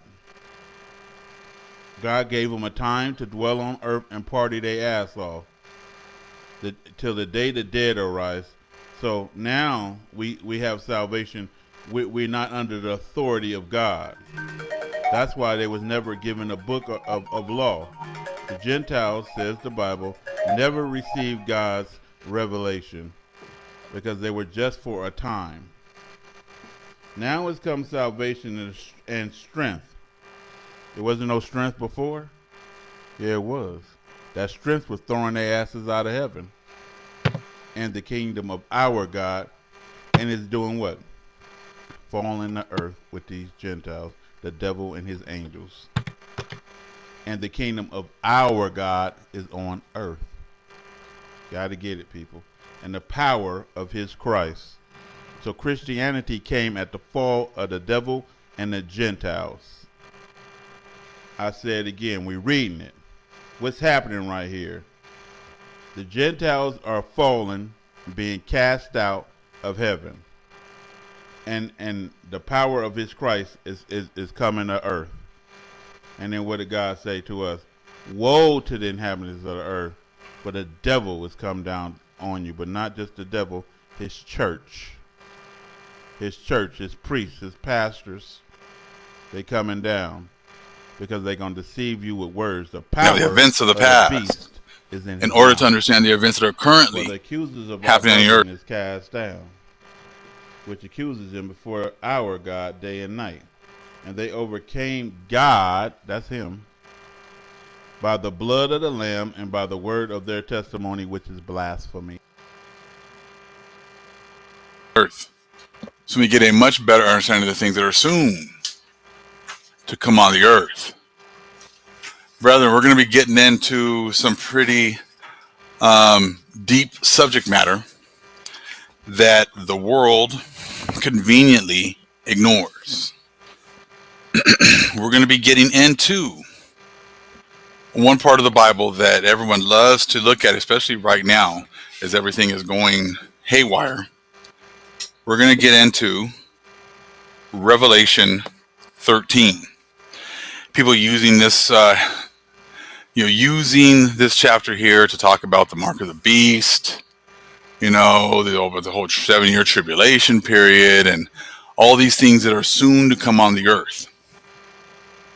From now on, people who try to break this chapter down, they have to explain something to you. You're going to show how you are leaps and bounds above people who try to just break these things down without any historical context whatsoever.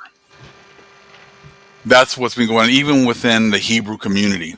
I've noticed now how no matter how much information you bring, they just ignore all the new information and just continue with their same sorry breakdowns. So it doesn't matter, like they don't use, and that goes with these Hebrews who are confederate with these Gentiles, because the Gentiles originally came up with these breakdowns with the whole 70-year tribulation period, the mark of the beast, and all that garbage. But what they've done is this. They come up with all of these breakdowns, but they conveniently don't look at what's already happened in the past. See, the Gentiles have always been they've always gone out of their way to hide the things that they've done. And I'm going to show you tonight how they've done exactly the same thing with Revelation 13. I can show you how many of the things that is in this chapter have already happened over the last 500 years. But it doesn't matter to a fool, because a fool wants to believe whatever they want to believe. No matter how much information you bring them, how much historical documentation you want to bring, they bring none. All they give is an opinion. And this goes, back to the priests of Mahan. They're the ones who came up with the whole Left Behind series, the Rapture, the Mark of the Beast, and everything else. And all of this all goes back to, their opinions. And what exactly have they told the truth about? I mean, at this point, they haven't told the truth about anything. So just because, and I noticed this when I came into the truth years ago. As soon as I came into the truth, it was like, okay, I got a little bit more information about who we are and everything else. But then you start getting into scripture, you start getting into a prophecy. It pretty much followed the same theme that the churches had. And now you look at today. There's all these things happening as far as CV, all these things as far as the fulfillment of prophecy. But you won't get, what you hear won't be very much different between the Hebrew Israelite community and Christians. They're still talking about the elites running away, hiding in their bunkers, and then after the destruction comes, then they set up a one world government. What's been going on the last 500 plus years? Has there not already been a one world government? Yes, there has. So a lot of these things they keep talking about in the future should let you know who they're confederate with. You see, they have, even the Hebrews, they've always been talking about the European Union being a fulfillment of prophecy, the horns, and this and that. You know why they do that is because they have a 3-part understanding of the world, because all they use is the Bible. So they have to go out of their way to try to make everything fit in the 3 parts. Everything must have happened over there in the 3 parts. Nothing was happening over here. Nothing happens over here to fulfill scripture. Everything is always about that over there. They're still pushing that land over there being ours. Haven't proven it. Only thing they have is the fact that the Gentiles told them that. And that's what the Gentiles have said the whole time. You got all these other, Hebrews like groups talking about how Egypt is my anchor. But I guess that has to be Egypt because that's what they said it is. Even though there's hundreds of pyramids over here, thousands of pyramids over here, almost 10 times or more pyramids over here that they can't explain who built them or anything else. Way better built. But Egypt has to be over there because, the Gentiles told you so. This is where a lot of the separation is coming, even within our own community. If I hear people say, pretty much regurgitate the same things that Gentiles are talking about as far as scripture is concerned, those people are pretty much confederate with our enemies because they refuse to look at any new information. They refuse to look at absolutely anything. That's sort of a false prophet. They're still talking about the Antichrist coming when they know that, Good Times Jesus has been that Antichrist the entire time for the last 500 years. People still worshiping Good Times Jesus even when he's been proven to be a fraud. It's like, so these people have worshiped good times Jesus for 600 years or 500 plus years, and then there's going to be another good times Jesus coming afterwards, the Antichrist. There hasn't been an Antichrist already, but there's one coming. See, that's what Gentiles do, because they're trying to hide all the horrible things that they've done. So they're not going to admit that good times Jesus was the Antichrist. They're going to get you believing that there's another one coming right around the corner. We're going to get into some stuff right now. This is it right here. What were the 400 years of silence? See, the Gentiles, the Greeks, always wanted to hide everything that they've done. So they got rid of books that talked about the 400 years of silence. Trust me, there's even more books that they've been hiding between the times of the Old Testament and the times of the New Testament. But that worked really, really well. So the vast majority of people, don't know about, so it happened with the Maccabees, don't know about all those other books in the middle, and they don't read them or anything else. So see, when that kind of stuff worked really well for the Greeks, the Romans did exactly the same thing. When the Romans, were taken down, they were, taken down, and the Moors ruled the land for like 700 plus years.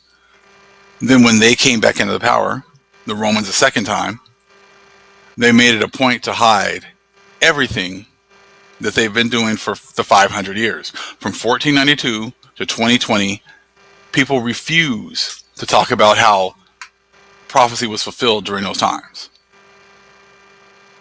And see, that's there to let you know that who the Gentiles were rolling with, as well as these Hebrews who refuse to look at history, who refuse to look at any other outside data, and only want to stick with a Bible that was pretty much set up in 325 AD and leaves all of that open for interpretation. I'm going to show you how prophecy was already being fulfilled before 1492. But see, they're not going to do that. They're just going to, ignore all this information. But I'm going to show you how it's been a 400 plus years, over 500 years of silence.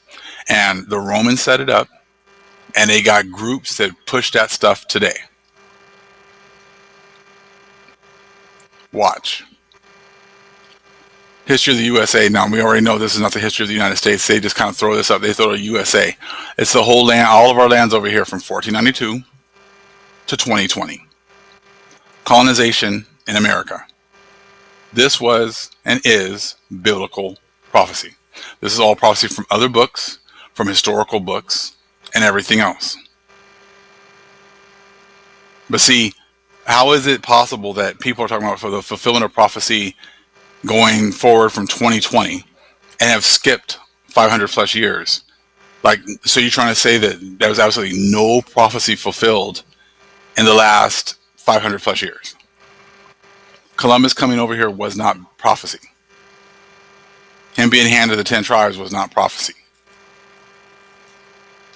See, these are kind of, when people try to break down Revelation 13, I've seen a bunch of these camps, and they've used the same breakdowns over and over again. It's funny how you'll bring out information and they just ignore it, and they just go back to their same breakdowns of these same verses and act like they didn't even hear anything you said. I challenge any of them, anybody, make a video and show how, how you can just skip over 500 plus years of history and then talk about how all of these prophecies are now going to be fulfilled in 2020. The Antichrist is now about to show up. People are going to be getting marks now after 2020. How is that possible? So you're trying to say, prove how, only now prophecy is being fulfilled. Well, we had like now 500 plus years of silence again. I'm going to show some information, and I'm going to show you how it works together. And if any of these other groups want to try to disprove it, disprove it. Disprove it with history. Disprove it with the things that have been happening to our people. Don't just give me your opinion. I say, oh no, that's not it. Everything starts right now. It's now we're going into tribulation.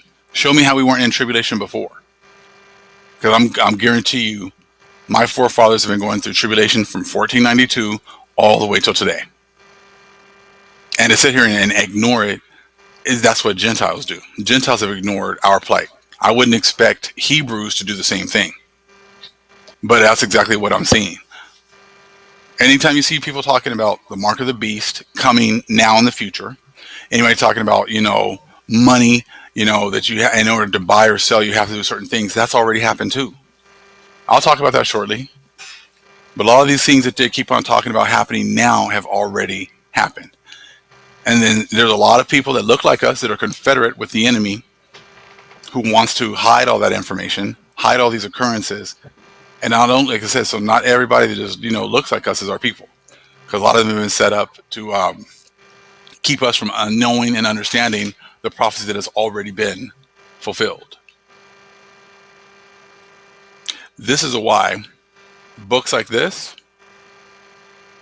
is almost $1,000.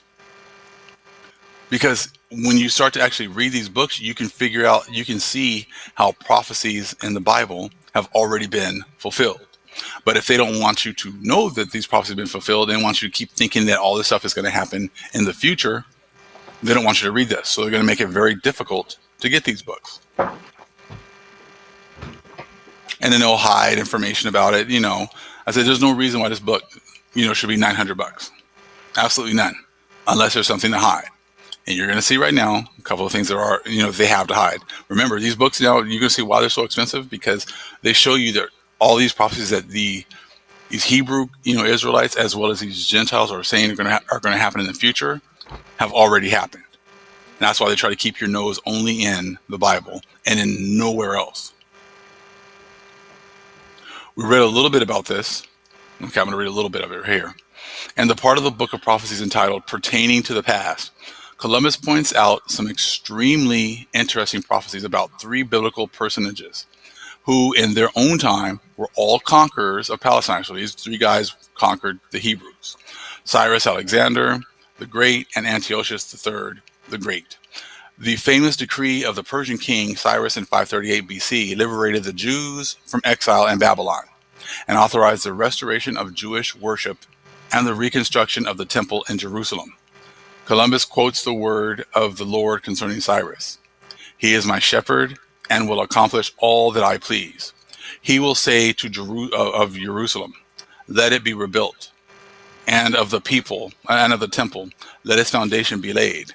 This is what the Lord says, to his anointed, to Cyrus, whose right hand I take hold of to subdue the nations before him and to strip kings of their armor, to open doors before him so the gates will not be shut.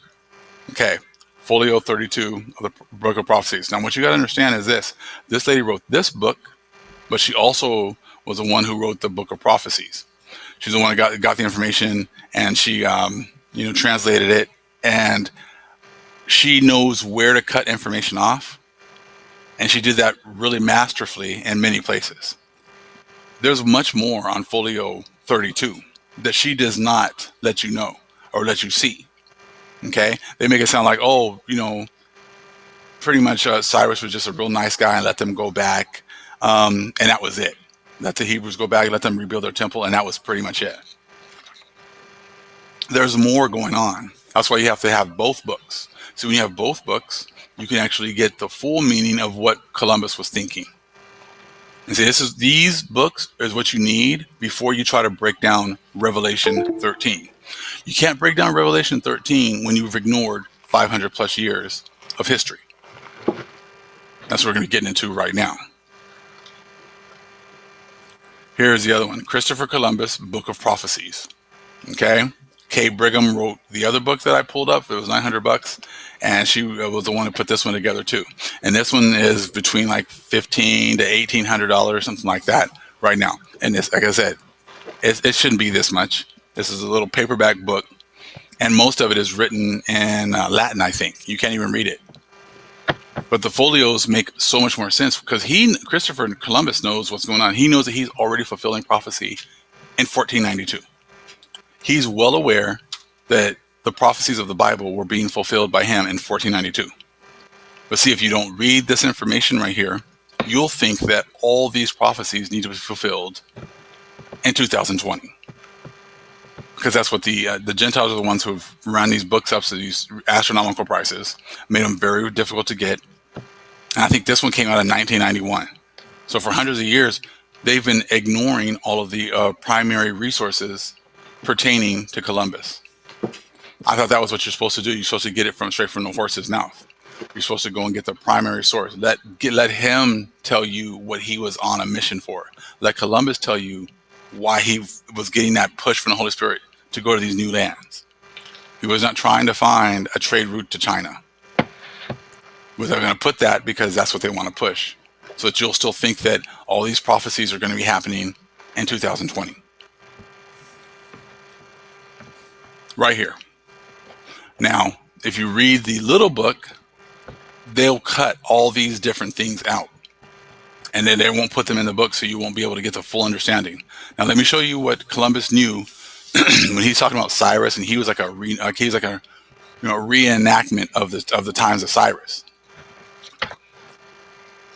This part right here is huge. Okay, this is what the Lord says to his anointed, to Cyrus, whose right hand I take hold of to subdue nations before him, and to strip kings of their armor, to open doors before him, so that gates will not be shut. Okay, so the Most High is going in front of Cyrus to do all these things for him, to empower him. Okay, I will go before you, and I will level the mountains. I will break down gates of bronze and cut through bars of iron. I will give you the treasures of darkness, riches stored in secret places. Now, the secret places are over here. I said the Romans, and they had all these different places over there in the three parts. I said the Europeans had access to all these different treasures and everything else. The secret place was the fourth part, and the Most High said he was going to, bring them over and give them domain over the fourth part, the secret places. So let's continue. I will give you the treasures of darkness, riches stored in secret places, so that you may know that I am the Lord. See, they already knew that they were not allowed to come over to the fourth part. They've been trying to do it forever, but the Most High was the one that was at the roadblock to keep them from getting over here. But when the Most High opened up the passage for them to get over here, they're going to know that the Most High allowed them to get over here. Okay, so for the sake of Jacob, I said, who calls you by name? For the sake of Jacob, my servant, of Israel, my chosen, I call you by name and bestow on you a title of honor, though you do not acknowledge me. Okay, the Most High is doing all these things to bring the Gentiles over here pretty much to destroy our people because we went off. But he's telling you right here, but the Gentiles are not going to acknowledge me. See, when they came over here, what did they bring? Did they bring the ways of the Most High? Absolutely not. Did they bring the Torah? Did they come and follow the laws? No, they did not. They acknowledged a fake God. They acknowledged Caesarea.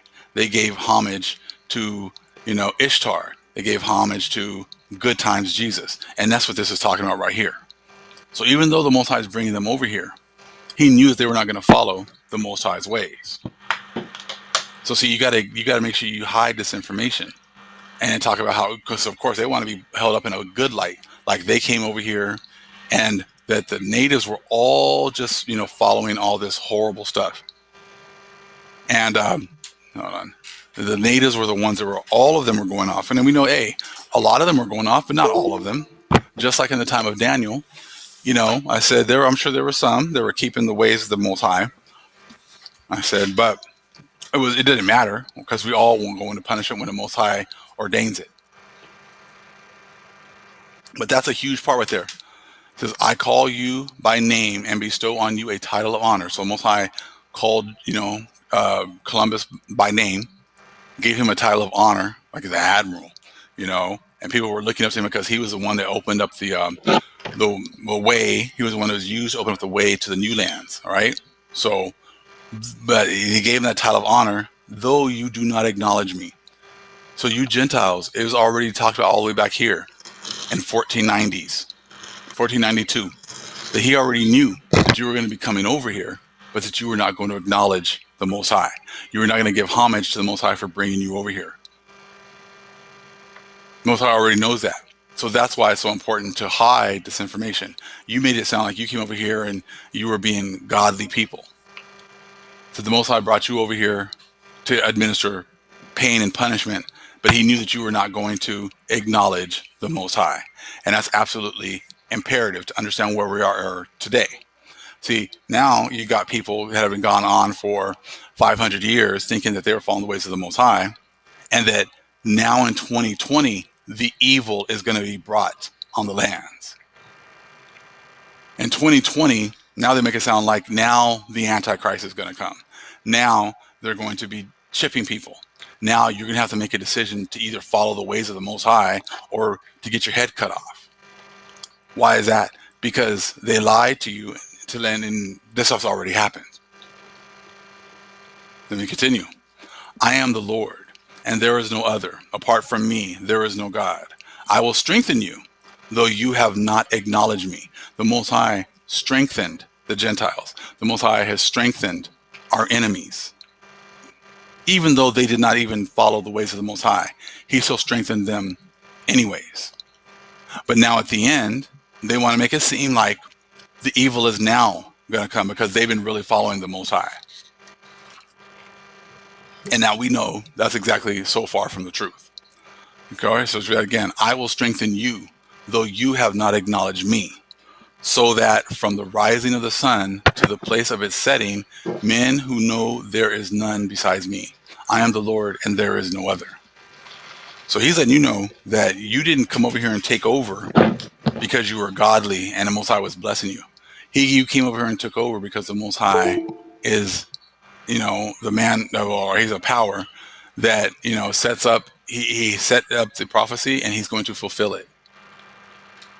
So now, after understanding this, and Columbus telling you, this is what's going on. I'm the Cyrus, but I'm like Cyrus, but I'm going to be taken to this new land. I'm going to take it over, but we're not going to acknowledge the true power. We're going to bring our own gods over here, and everyone's going to follow these gods that we're going to bring over there. So see, if you're someone who's trying to break down Revelation 13, and you don't acknowledge the fact that in 1492, they already knew that they were fulfilling prophecy. And all these prophecies were already being fulfilled in 1492. So now when you're sitting here hearing these people talking about trying to break down Revelation 13 and all these things are supposed to happen in the future, just already telling you that they already gave the power to these people, to these Gentiles, to these Spaniards. They came over here knowing that, they were going to be empowered and they were not going to follow the ways of the Most High. You see that? So that's why you can't go to Revelation 13 and you don't understand that Revelation 6 and 6 and 7, all right, has already been fulfilled. Let's check it out real fast. Revelation 6. Let's read 7 and 8. And when he had opened the fourth seal, I heard the voice of the fourth beast say, "Come and see." And I looked, and behold, a pale horse, and his name that sat on him was Death. Death was already brought over here in 1492. Columbus was well aware of this. The Europeans were well of this. The Spaniards, the priests of Mahan, all aware of this. Okay? And hell followed with him. And power was given unto them over the fourth part of the earth, which is exactly what's talking about right here in Isaiah 45. Power was given to these people to come over here and kill and destroy.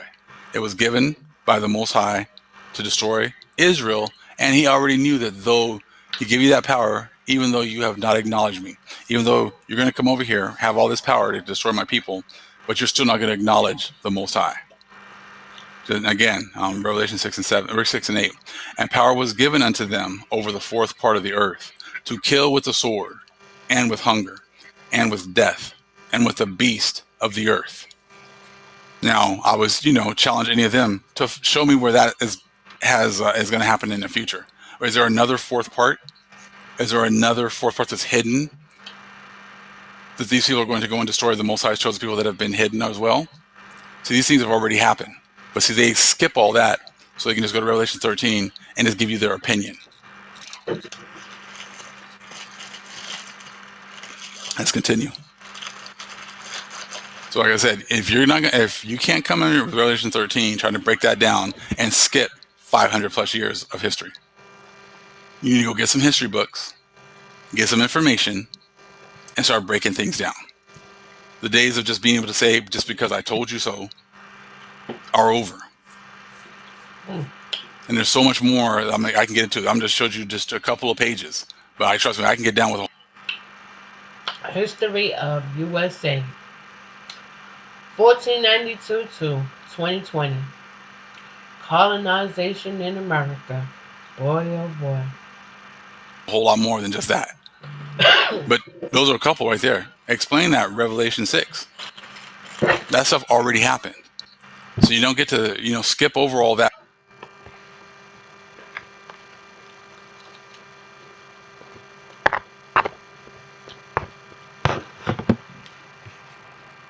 For 500 plus years, and they say, okay, well, now it's going to happen in the next 7. That would then show that the Most High is going to make us go through a whole bunch of other destruction coming in the next 6-7 years. Because apparently, I guess you were going to say that we haven't had enough destruction. No, many of these people just want to be confederate with the Gentiles and just go with whatever it is that they've said.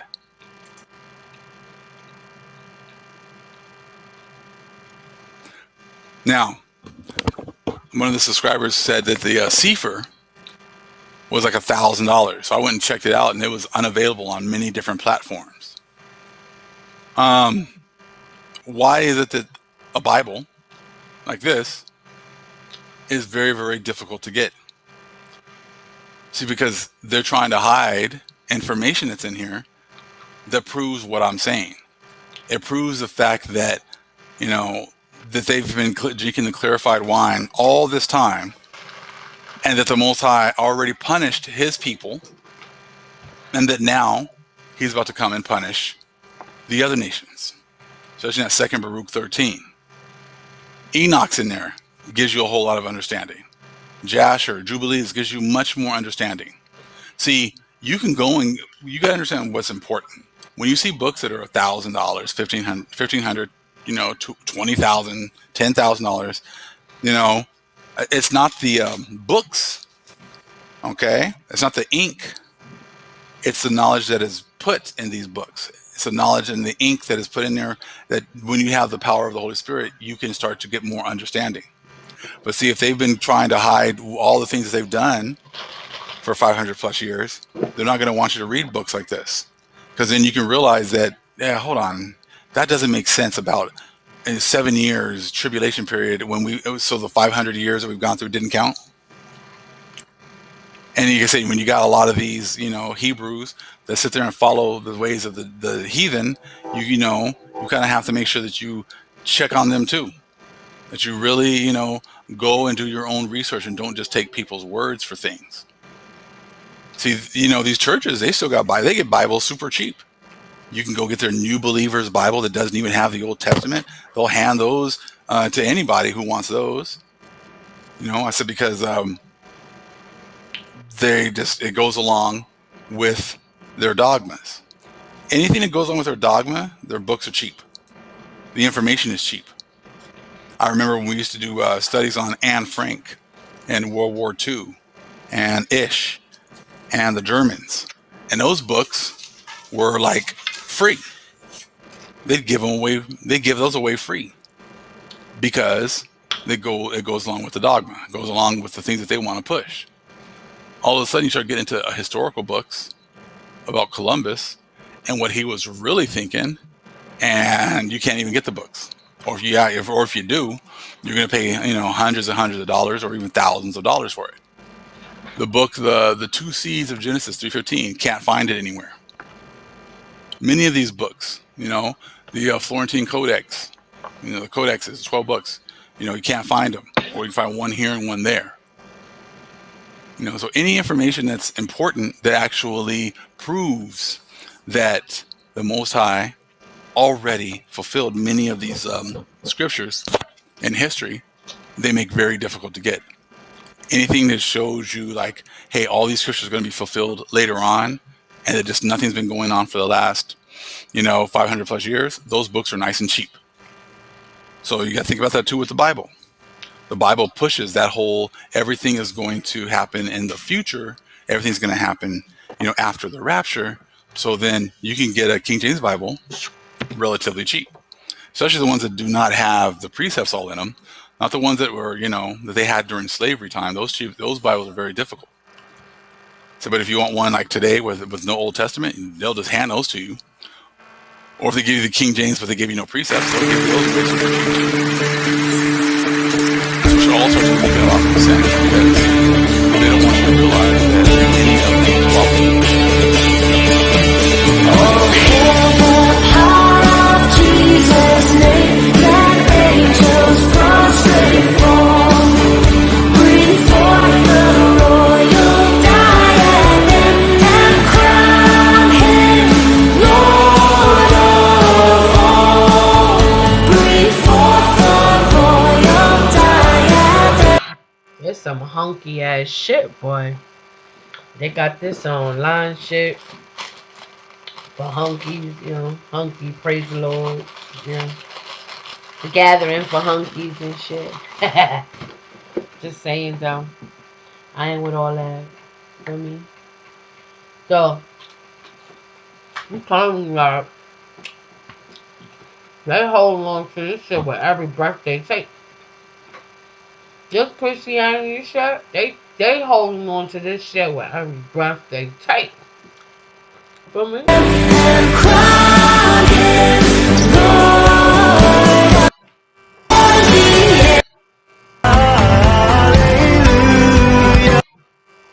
Israelites.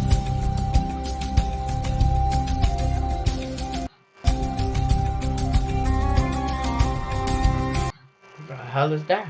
Some freaking some ludicrous Egyptian belly dancing Israeli, right? What the fuck? Christianity,